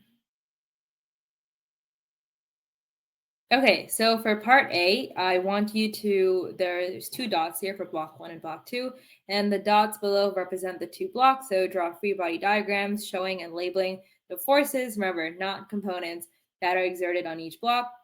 Make sure you draw the relative lengths of all the vectors to reflect the specific magnitudes of all your forces. So this question, just to preface, it has 3 parts. And usually for the AP Physics 1 exam, we recommend 13 minutes for the 2 shorter FRQs and 25 minutes for the longer FRQs. So this does fall into the shorter FRQs, but I'll give you guys like 5 minutes each for each part. And let me know in the chat if you guys are done early or you want more time, and we're totally cool. We can keep adjusting. So yeah, I'll give you guys 5 minutes. I'll put it on the timer and I'll see you guys then.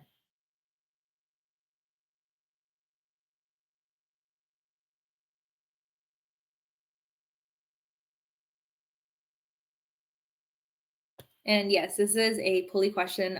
We didn't go over outward pulleys, so I wanted to go over them in the FRQ. So I hope you guys enjoy that.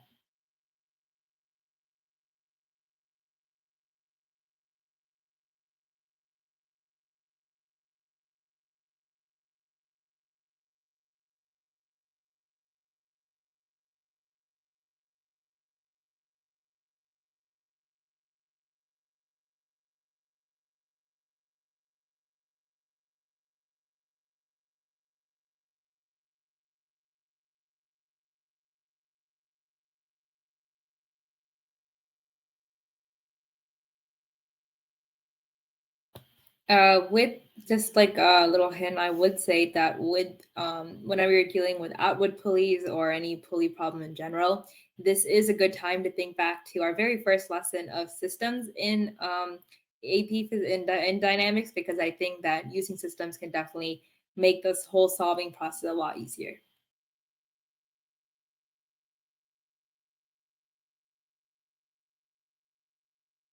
Yeah, I'm seeing a lot of good discussion in the chat. There's a lot of good hints you guys are helping with each other. So yeah, keep it coming.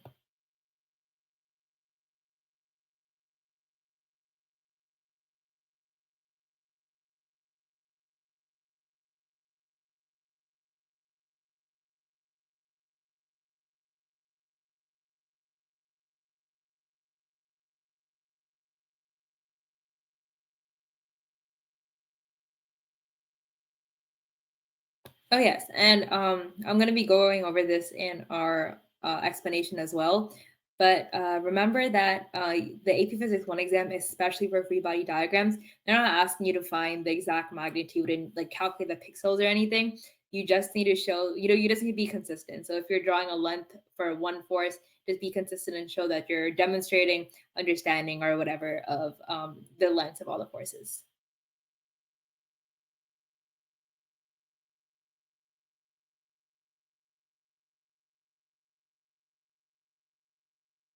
And yes, you'll always be getting frictionless pulleys on AP Physics 1. AP Physics C Mechanics is when you're going to have to deal with all the pulleys that have mass, and that's not fun.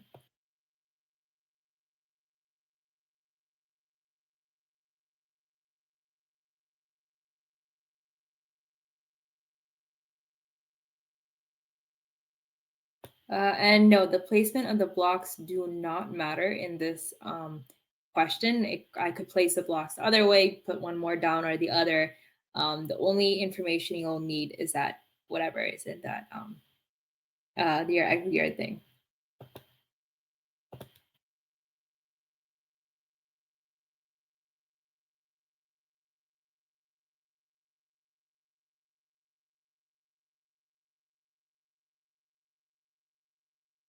And also, I think I'll give you guys like 2 more minutes. So just let me know in the chat if you guys are done or want extra help or need extra time.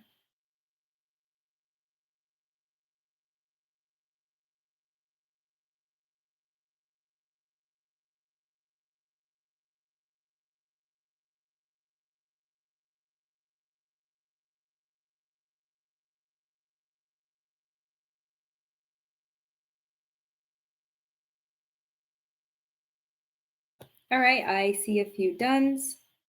In my time, it's 9:07, so I'll just wait till 9:08 Eastern.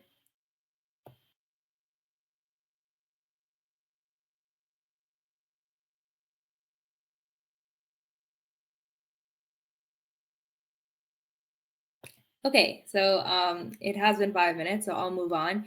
If you guys have any other questions, just let me know in the chat. All right, next slide, please. Okay, so I do have a video, so it's just easier to like draw it out from there. But the next FRQ will just be more me explaining. But yeah, you can play the video, Juliana. All right, everyone. So today we're going to go over part A of the practice free response question. So where the question says that we have to draw free body diagrams that labels and shows the forces exerted on the blocks. So the first thing that I want you guys to think about when you start these problems is that you want to isolate the block completely from its environment, and that goes for each of the blocks. So the first thing I can see that the 2 blocks are connected over a massless pulley.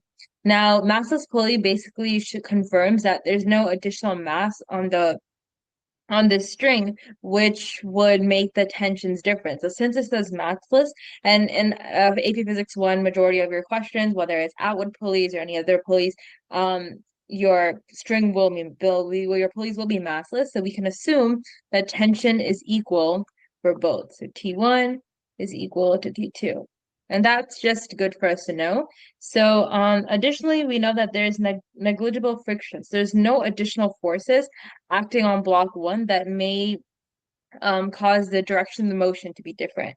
So therefore, I'm going to go back to this directions, and it says draw the relative lengths of all vectors. So that means that in AP Physics 1, they don't want you to find, oh, exactly, this is the exact magnitude of our force, and I have to abide by like these specific lines and it has to be exactly accurate. No, they just want to know you can choose any length for your force vectors as long as they remain consistent with all the other vectors you draw. So starting with block 1, I'm going to draw my tension to be 3 units up. So this is tension. And since I said tension is the same, block 2 will also have a force of tension that goes 3 units up. Now, actually, I'm going to make it go 2 units, just so I have enough space for all other forces. Now, remember, I could choose any length, so this is good practice. When you realize that maybe you could change one of your lengths to better accommodate your other forces. So I'm going to make tension like this and tension like this. So here I acknowledge that both of these forces are equal. Now, if I look at block 1, whenever you draw a free body diagram, you want to think about all the interacting forces. So we already identified tension, but now there's definitely another force that's going to be involved, and that is going to be gravity. Force of gravity, Fg, or you can write mass whatever that object is times gravity. Either one works in AP Physics 1. Now I just have to think, how does gravity play a role in this? So the way I like to think about these pulley problems is that it's really fun to think about where the direction of motion is going. So we are given that the information we're given is that mass of block 2 is greater than the mass of block 1. And the blocks are released from rest. There's no additional velocity that either block is starting off with. So now that I know block mass 2 is greater, I know that the direction of the pulley will be going like this. So the mass of block 2 will bring this pulley down, and then block 1 will be going up and following that direction. So it ultimately goes down until block 1 reaches a stop. Or sorry, block 2 reaches a stop. So therefore, I know that if you think about 2 are sum of the forces equation, net force cannot equal, in order for there to be acceleration, the net force cannot equal 0. So therefore, in my free body diagram, I have to show that there's some imbalance in the forces in the vertical direction. So the block 2 can be going downwards and block 1 can be going upwards. So therefore, if I go to starting with block 2, my force of gravity for block 2 will have to be greater than the tension. So I can acknowledge that, okay, this block 2 is moving in the downwards direction. So therefore, I will be drawing a M2G or FG, whatever you would like, that is 4 units down. And it's just showing that this vector is bigger than the tension vector, and therefore block 2 is accelerating the downwards direction. However, that's the exact opposite for block 1. Block 1, we are accelerating upwards. So therefore, my M1G has to be less than the tension in order for block 1 to be moving upwards. Therefore, my M1G is only going to be 1 unit down. And here I can prove that since tension is greater than mass 1 times G, block 1 will be moving upwards. And there you have it. That is part A of our free response question. I hope this helped, and see you for part B. Okay, so I see some questions on why is the tension equal on both blocks? And that's because, remember, the tensions don't have anything to do with the weight of the blocks. They're a separate force, just like the force of gravity is a different force. So the tensions are solely based because it's the same string on the same pulley, and the pulley's massless. So that's why your tensions on both blocks will be equal.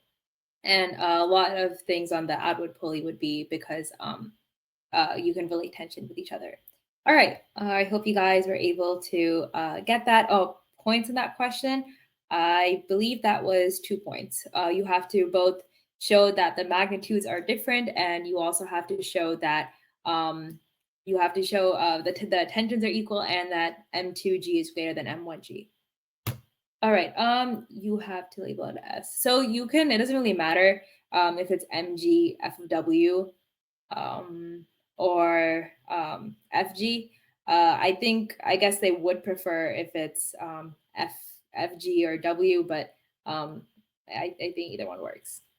All right, so part B says derive the magnitude of the acceleration of block 2 and express your answer in terms of mass 1, mass 2, and G. Okay, same thing again. I'll give you guys 5 minutes, and then we'll go on to the answer explanation. Let me know if you guys want lesser time or extra time, and then we guys can continue.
So for that first part, it did matter how the magnitude of the force was relative to the tension, because for block 1, the tension has to be shown that it's greater than the mass 1 times gravity, because you should want to show that you're accelerating in the upwards direction. And for block 2, you want to show the tension is lesser in magnitude than F2G.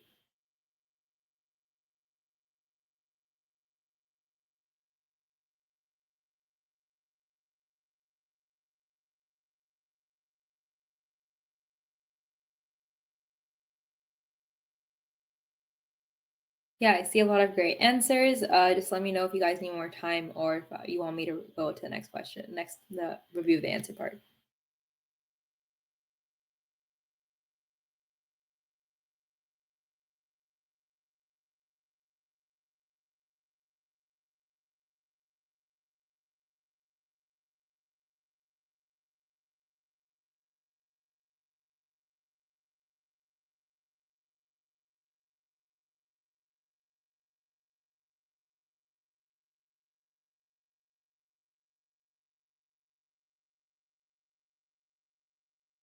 Yeah, this is a really common acceleration question. Just cross your fingers that there's some sort of variation that can come on the AP Physics 1 exam.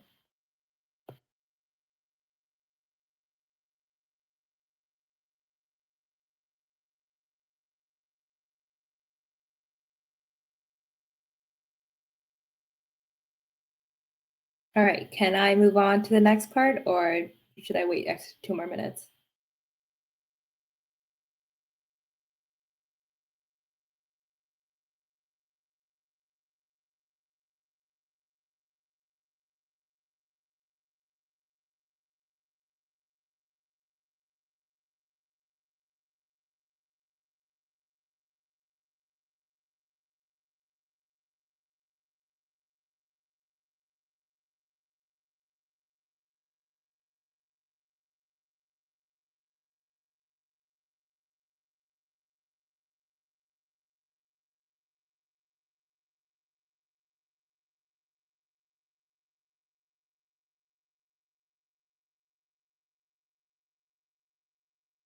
All right, I see most of you guys saying you're done, so we can go on to the next slide.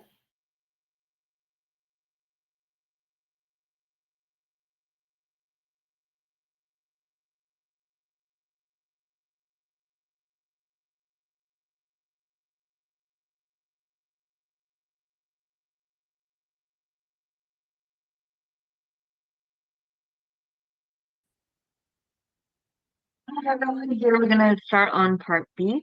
So here, part B asks us to derive the magnitude of the acceleration of block 2 and express our answers in terms of mass 1, mass 2, and gravity.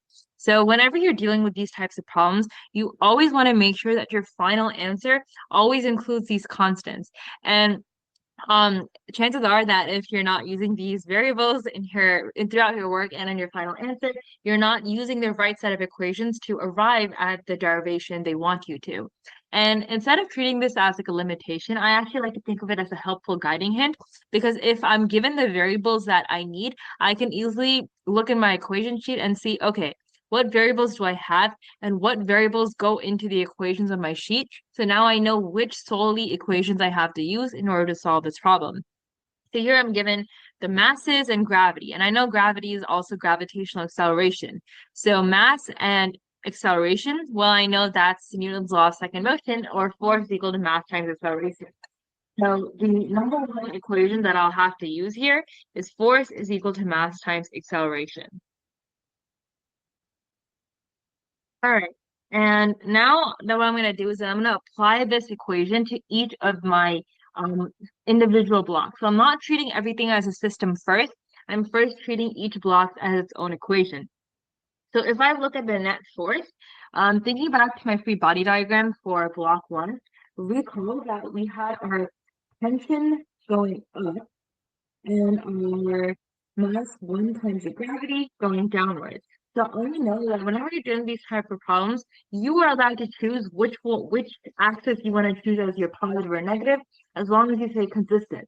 So for my block 1, I like to keep everything positive. So I'm keeping my acceleration and the movement that upward is a positive direction.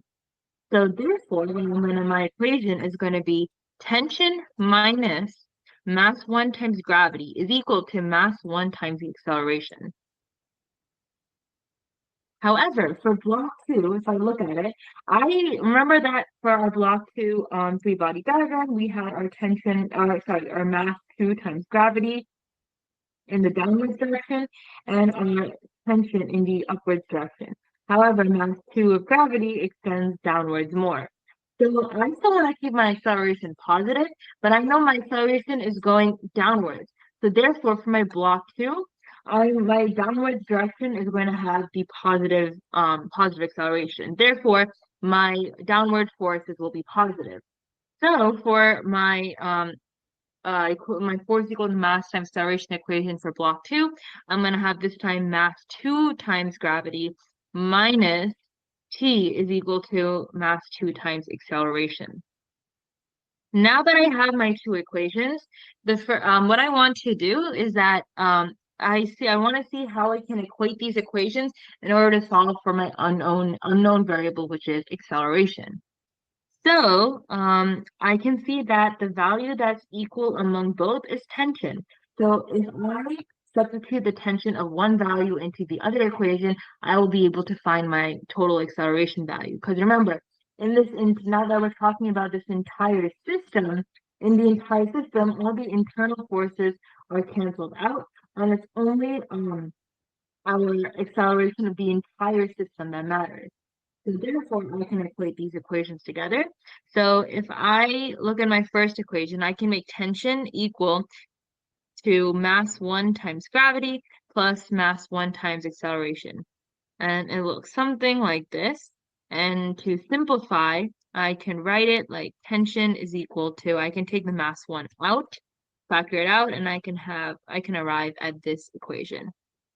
So this just simplifies things a little for me. And now I'm going to go ahead and plug this T value into our second equation. So if I do that, I will move over here and I will get M2G minus, and I'm just going to go back to my original equation just so I can factor it easily. So I'm just going to have minus M1G plus M1A is equal to M2A. So if I distribute my negative sign, I will have M2G minus M1G minus M1A is equal to M2A.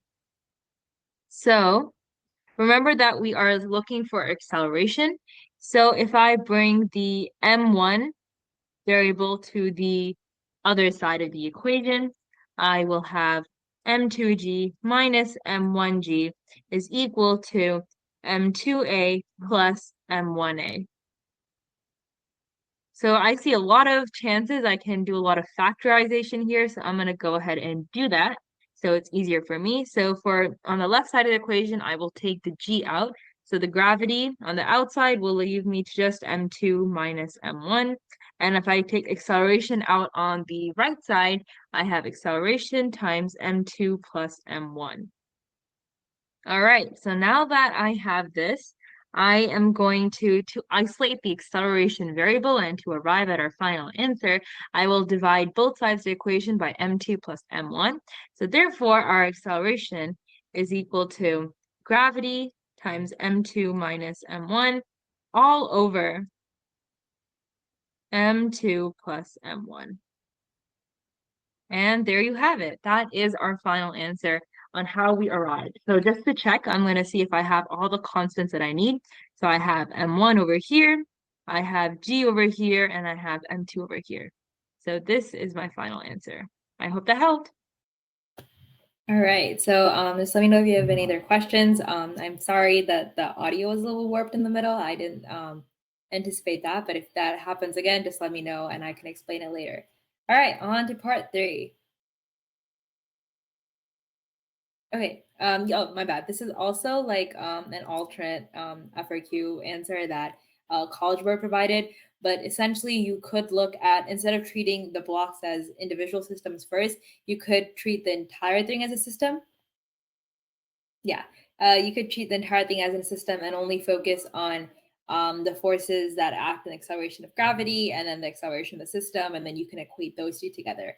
Either one works. I did not think of it this way in the beginning, but the whatever way you do, as long as you arrive at the answer and you show your work, the College Board will provide you credit.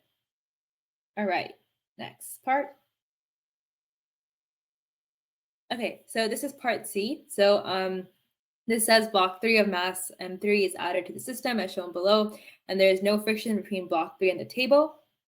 So now you want to indicate whether the magnitude of the acceleration of block 2 is now larger, smaller, or the same as in the original 2-block system. Explain how you arrived at your answer. So I will give you 3 minutes to answer this question, because I did say like 13 minutes for the short answer questions. I think 3 minutes should be enough because you're not really doing any mathematics in this, but if you do need extra time, just let me know.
Yeah, really nice explanations, guys.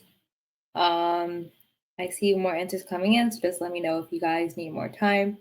But yeah, I'm seeing really good responses.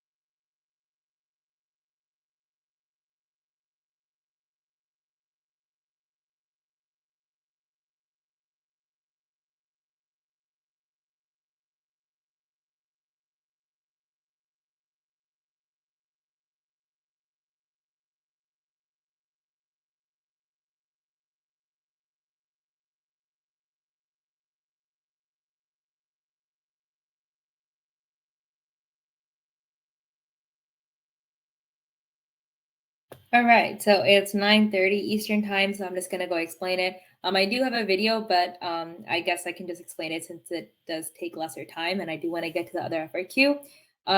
So a lot of you guys were right. The magnitude of the acceleration will be smaller, and that's because if you look to our answer for part B, remember that if you just think about this entire block 1, block 2, and block 3 as a system, the only forces, if you if you just visualize the free body diagram for block 3, there's tension going that way, tension going that way, a normal force that's going upwards, and the weight of block 3 going downwards. But the thing about block 3 and then this entire system of block 1, block 2, and block 3 is that those tension forces, they're internal. They don't matter in determining our final acceleration. So therefore, anything that is really pertaining to block 3 does not have any influence on changing the force. However, remember, this is the system of the entire block 1, block 2, block 3 system.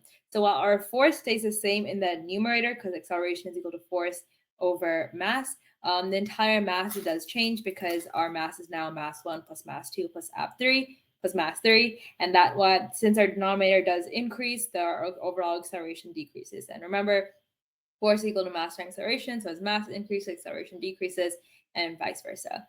But yeah, you guys did a really good job with that FRQ. And yeah, this is a pretty short. It says explain how you arrived at your answer, and if you look at you can search this question up on College Board as well. They literally only require like 3 sentences max for these explanations. In your experimental design FRQs, you will need like a nice paragraph that explains and outlines everything. But I've seen people write like a whole page on this, some questions, and people just write like a sentence that explains everything. As long as you cover those points that the that the College Board wants to see, which is, one, you have to indicate in your first sentence that, okay, the magnitude of the acceleration are smaller. That's already 1 point. The second point is how you arrived at your answer. And that could be, oh, the mass is increasing. I saw someone said that, can I use momentum or a different type of physics concept to explain it? Absolutely. They're not going to penalize you for being smarter than them and thinking about a different way. You're all good. All right. So what of you guys on the poll did say that you want to do one more FRQ? Well, almost none of you guys said Q&A. So we will be doing the next FRQ. And hopefully this takes us exactly to the end of the time. All right. So next slide, please. All right. Yeah, we can just get All right, this. everyone. Time. Okay. Yeah, so this is just, if you guys look at the slides later, this is just what the College Board said on what you can use to explain. All right, and this is a 2-point question, by the way. Next slide. Okay, so here we have it. This is another practice FRQ. So a worker pushes a wooden crate up a ramp at a constant velocity. The ramp has been covered with a material that when warm provides enough friction that it will not slide down the hill. And when the ramp is exposed to the cold, the coefficient of friction changes enough, the box will easily slide down the ramp. All right, next slide, please. Okay, so this is a pretty long FRQ. It's A through F, so 6 parts. So in the longer FRQs, College Board recommends you to spend 25 minutes, and this will kind of take us to the end of the time. So I'll give you guys 5 minutes to draw the free body diagram. If we are short of time, I will kind of try to speed it up a little bit. So just let me know exactly when you're done. So hopefully we can reach to the end. All right, thank you guys.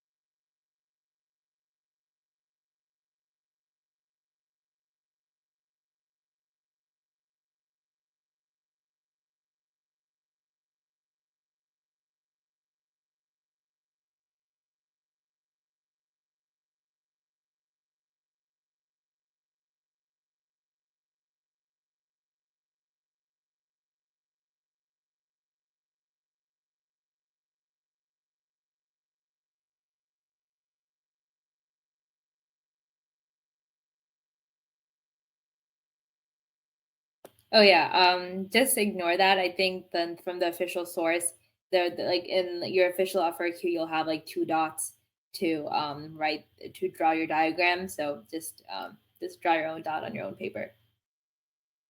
And yeah, you're absolutely right. Sometimes you do want to see one with components. Usually they're only going to count the one without the components, so they know your understanding. But it's nice to have for you when you're solving your equations.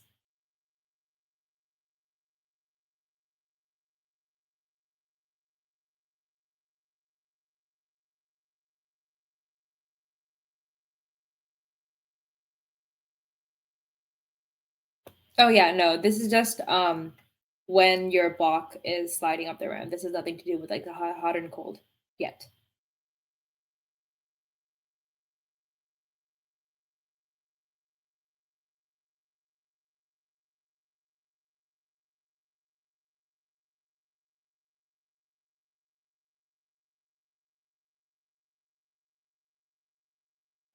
No, components are usually like we saw in the other FRQ.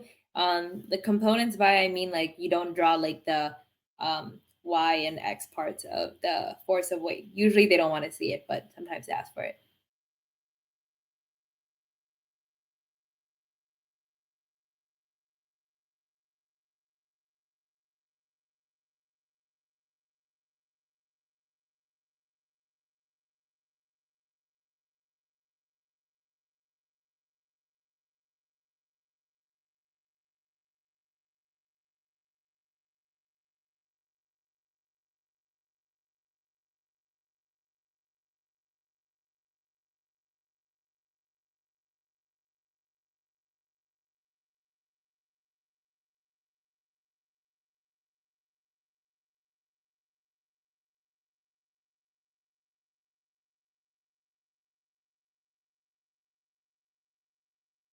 All right, let me know when you guys are done.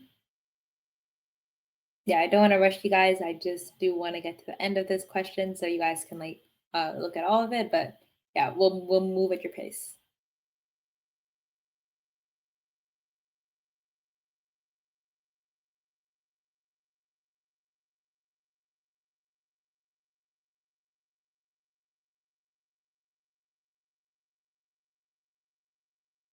Yeah, you will not get penalized, but you won't get credit for gravity if you draw the X and Y components.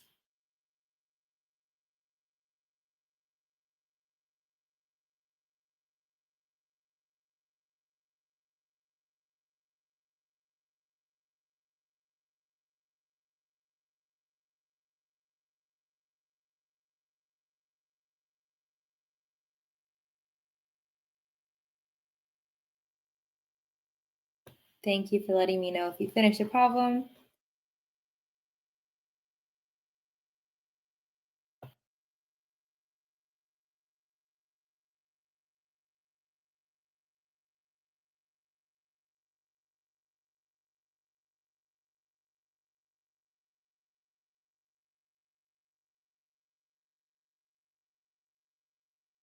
Okay, so it seems most of you are done, so I will just move on forward. Next slide, please. Okay, so here is our free body diagram. So the free body diagram without the components. So remember, there's an applied force. The guy is moving the box up the ramp. And remember, since we are in motion, we do want to show that acceleration is going up the ramp or parallel to the inclined surface that's going up. So our F applied will be greater in magnitude than the force of friction. And since force of friction is always opposing motion, it will move downwards. And our normal force is always perpendicular to our surface. So it's going to be pointing perpendicular to our force. And then your weight of gravity is always going to be pointing downwards. And then for your free body diagram with components, again, if they say it, do it, great. If they don't do it at all. But here is your components. You would just draw parallel to our incline plane. And then remember, sine is that way, cosine is downwards. But don't memorize, it's always used by the angles. All right. Force applied is people can write it as force push, just a big F. That's just the force that the guy is using to push the box up.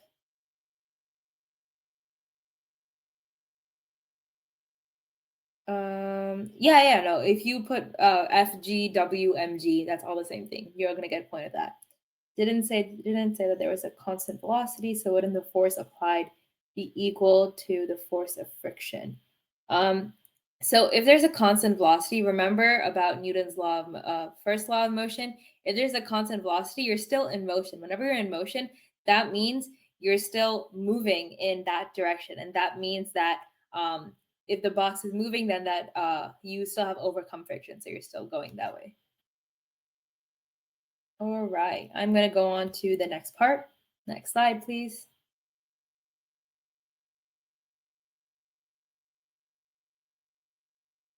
And yeah, the parallel perpendicular thing, I said I personally use X and Y because I like it, but parallel is always X, perpendicular is Y. All right, so in the space provided below, derive an equation for the coefficient of friction mu when the box is moving up the hill at constant velocity. Express your answer in terms of m, g, f applied, trig identities, and theta. So again, 5 minutes, and we'll see how we go.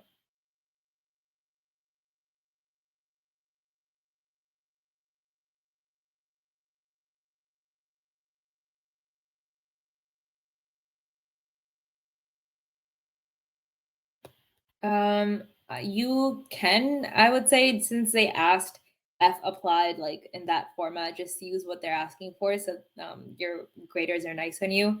But whenever you're drawing your own free body diagram, then you can use FA.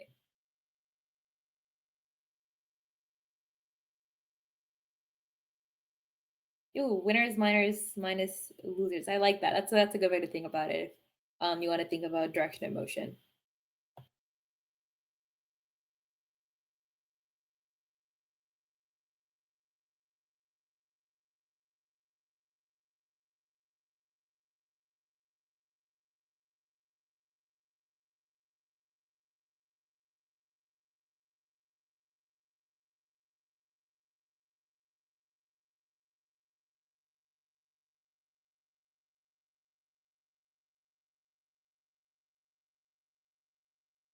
Oh, and for these problems, please use all the paper and all the space you get.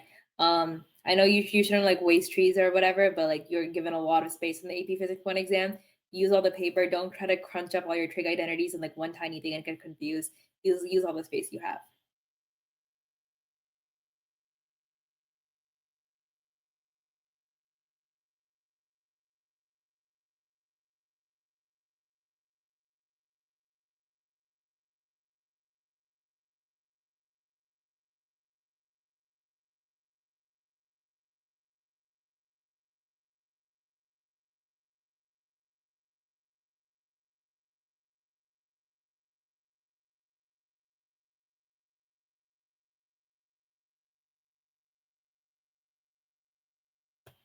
I'll give you guys 2 more minutes, and just to preface, I'll be giving lesser time for the other parts just because we're a little low in time. Do you get line paper or blank paper? You like your FRQ space, if you guys have taken other AP exams, you don't get line paper. It's just like a bunch of blank space because they don't know where you're going to be writing, where you're going to be drawing. But whenever whenever you have to draw like free body diagrams, they might provide like a tiny grid.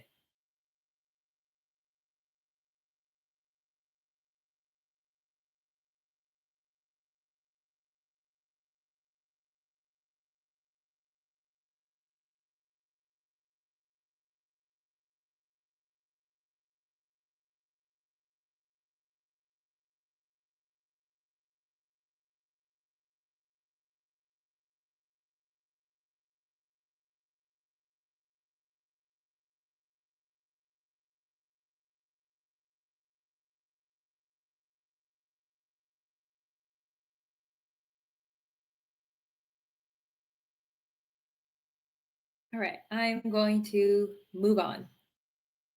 All right, next slide. Or next transition. Okay, there we go. So just to preface again, you can use perpendicular as my y direction, parallel is my x direction. So I'm going to start off with my y direction, and that's because I know that the force, my normal force will have to balance the component of my y component force for the gravity. So that I can use to substitute. So if you think back to our free body diagram, the only forces acting in the y direction is our normal force, which is acting upwards, or so it's always acting upwards, and then our only downward force is the y component of our gravity. And remember, this is an incline, so our y component will be represented by the cosine angle, and therefore we have f of n minus mg times cos of theta is equal to 0. Or since you know they're equal and they balance each other out, you can just simply do f of n is equal to mg times cos of theta. All right, now sliding over to the parallel or the x direction.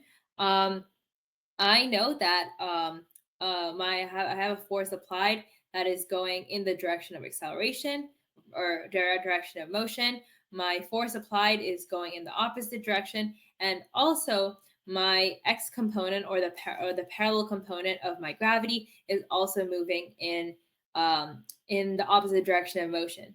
So here again, I use my f of x equal to 0 equation, and I equate that. And before, my bad, I did say there's acceleration. There's constant velocity, so constant velocity is 0 acceleration. We're just going in the direction of motion. So my bad for that, but you do equal everything to 0. And so now I'm just going to equal everything to the force of friction, since I'm going to find the force of friction. And now if you think back to our third formula, what is the force of friction equal to? It's equal to mu times force, the normal force. So I'm going to just substitute that in to replace that with my force of friction.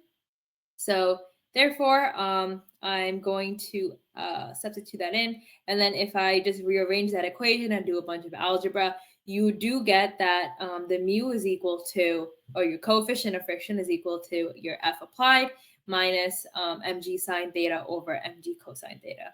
And that should be your final answer.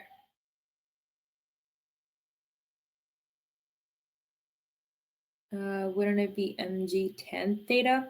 No, it would not be tan theta in this. It's only tan theta if you have sine over cosine, but we do have F applied minus mg sine theta all over the denominator. So I guess if you like separate the denominator, you could do that, but you don't really use tan theta.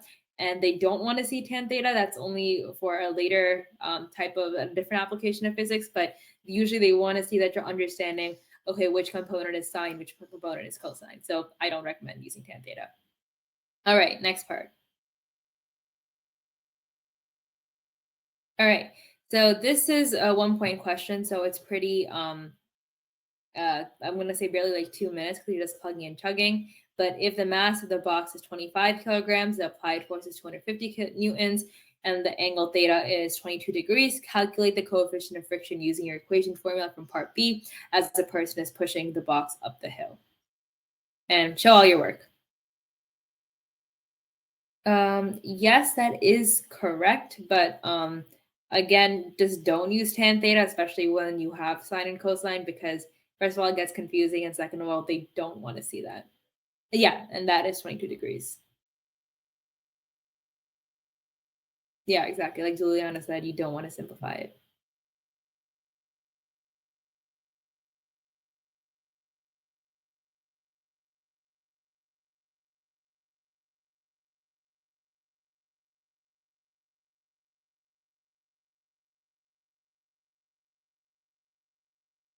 All right, we're on the final countdown, 1 minute tops, and then I'll be moving on.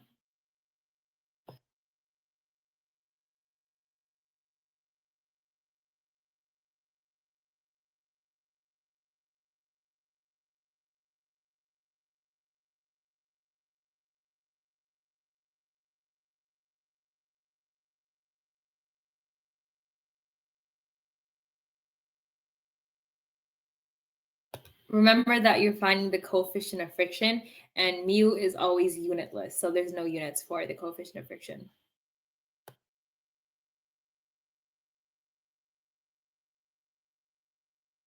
Oh yeah, no, you can only use the equation sheet that they provide. You're only going to be given like the free response booklet and your reference sheet booklet.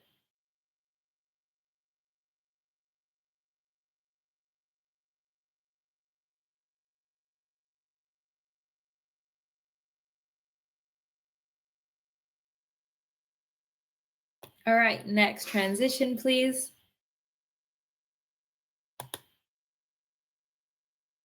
Okay, so you're simply just plugging and chugging for this. You're putting the applied force, you're putting all the values. Here they did use 10 for the gravity. Personally, in the FRQ, I would use 9.8.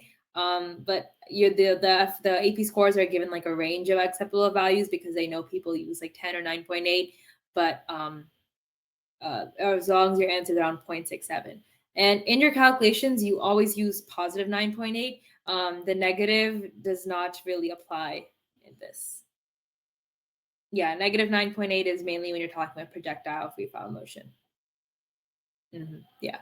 All right, next slide, please. Okay, so now the ramp is now chilled until the coefficient of friction equals 0.02, and the box begins to accelerate down the incline. In addition, the person is no longer pushing the box.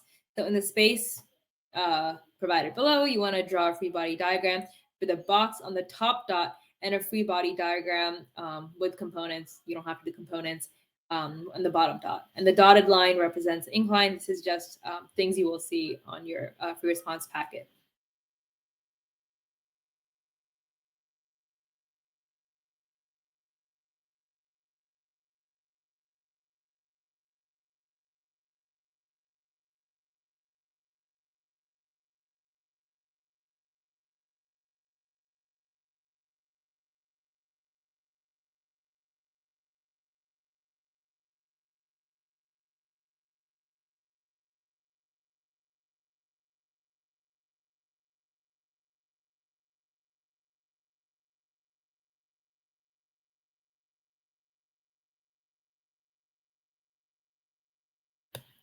Remember to think about the direction of motion. Now think about the beginning of the problem, which I can just explain. Remember that when it's chilled, it slides down. When it's warm, it slides up.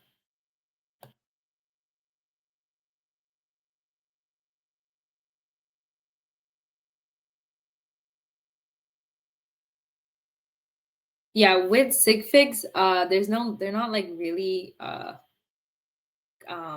would say like for usually to the hundreds. Sometimes they do say for the tens for your force, but usually for mu, since it's a decimal value, they usually do to the hundreds. But yeah, 2 to 3 sig figs, I guess, max.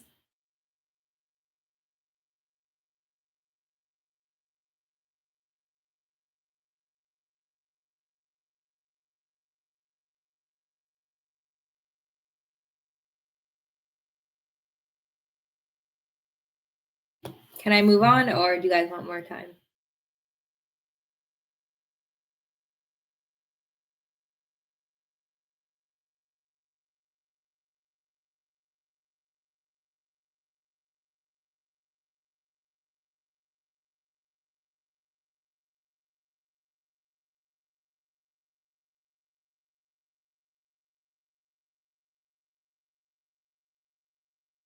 All right, I will move on. Thank you for telling me. Next slide, please. Okay, so here is our free body with the without the components. So remember, when it's chilled, the box is moving downwards. That's literally the main idea you should have gotten out of that whole chilled warm thing. And remember, the person is no longer pushing the box, but there's no applied force now. So therefore, our normal force acts perpendicular.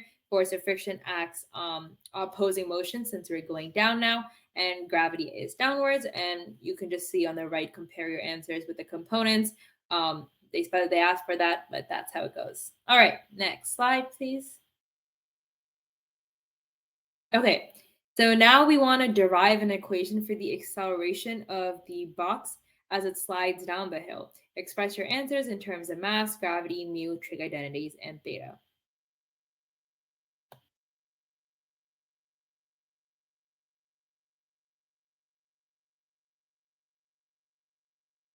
Oh yeah, Fn should not be greater than mg. I think that's just like how they drew it, but ideally in like that would be wrong because they would be in the they would have to balance the other out. So yeah, good catch on that.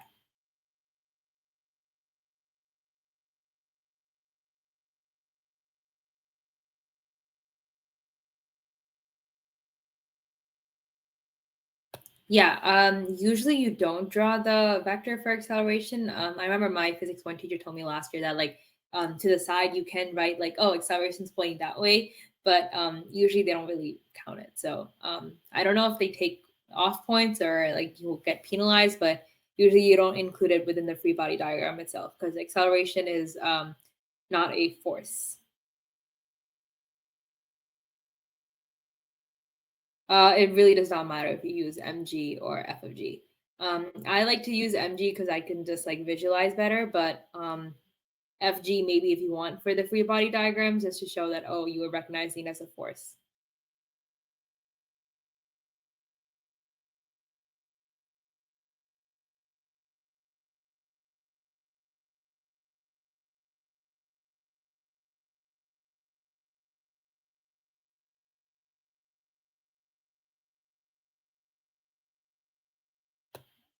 What do you mean like ignoring the vector symbol? Do you mean like in the free body diagrams or like writing out your answer for the FRQs?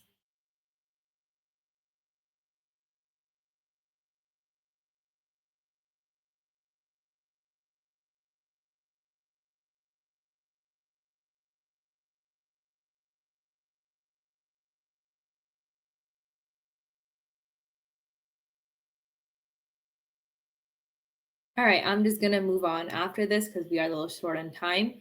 Next transition, please. All right, thank you. So essentially your force perpendicular or your y force, again, remember our for normal force is equal to mg times cosine of theta.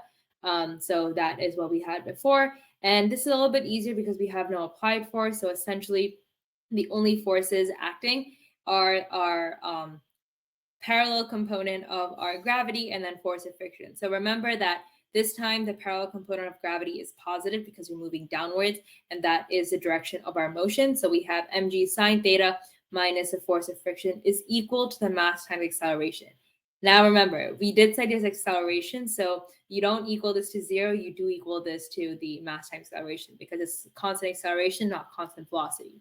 And again, with just a little bit of algebra, you again substitute mu times for normal force in for force or friction, and then again manipulate around, and you would get, as a lot of you guys saw, A is equal to G times, in parentheses, sine theta minus mu cosine theta. You don't always have to factor it out. I do think they do prefer it if you factor it out, but you're not going to get points off if you don't. All right, next part.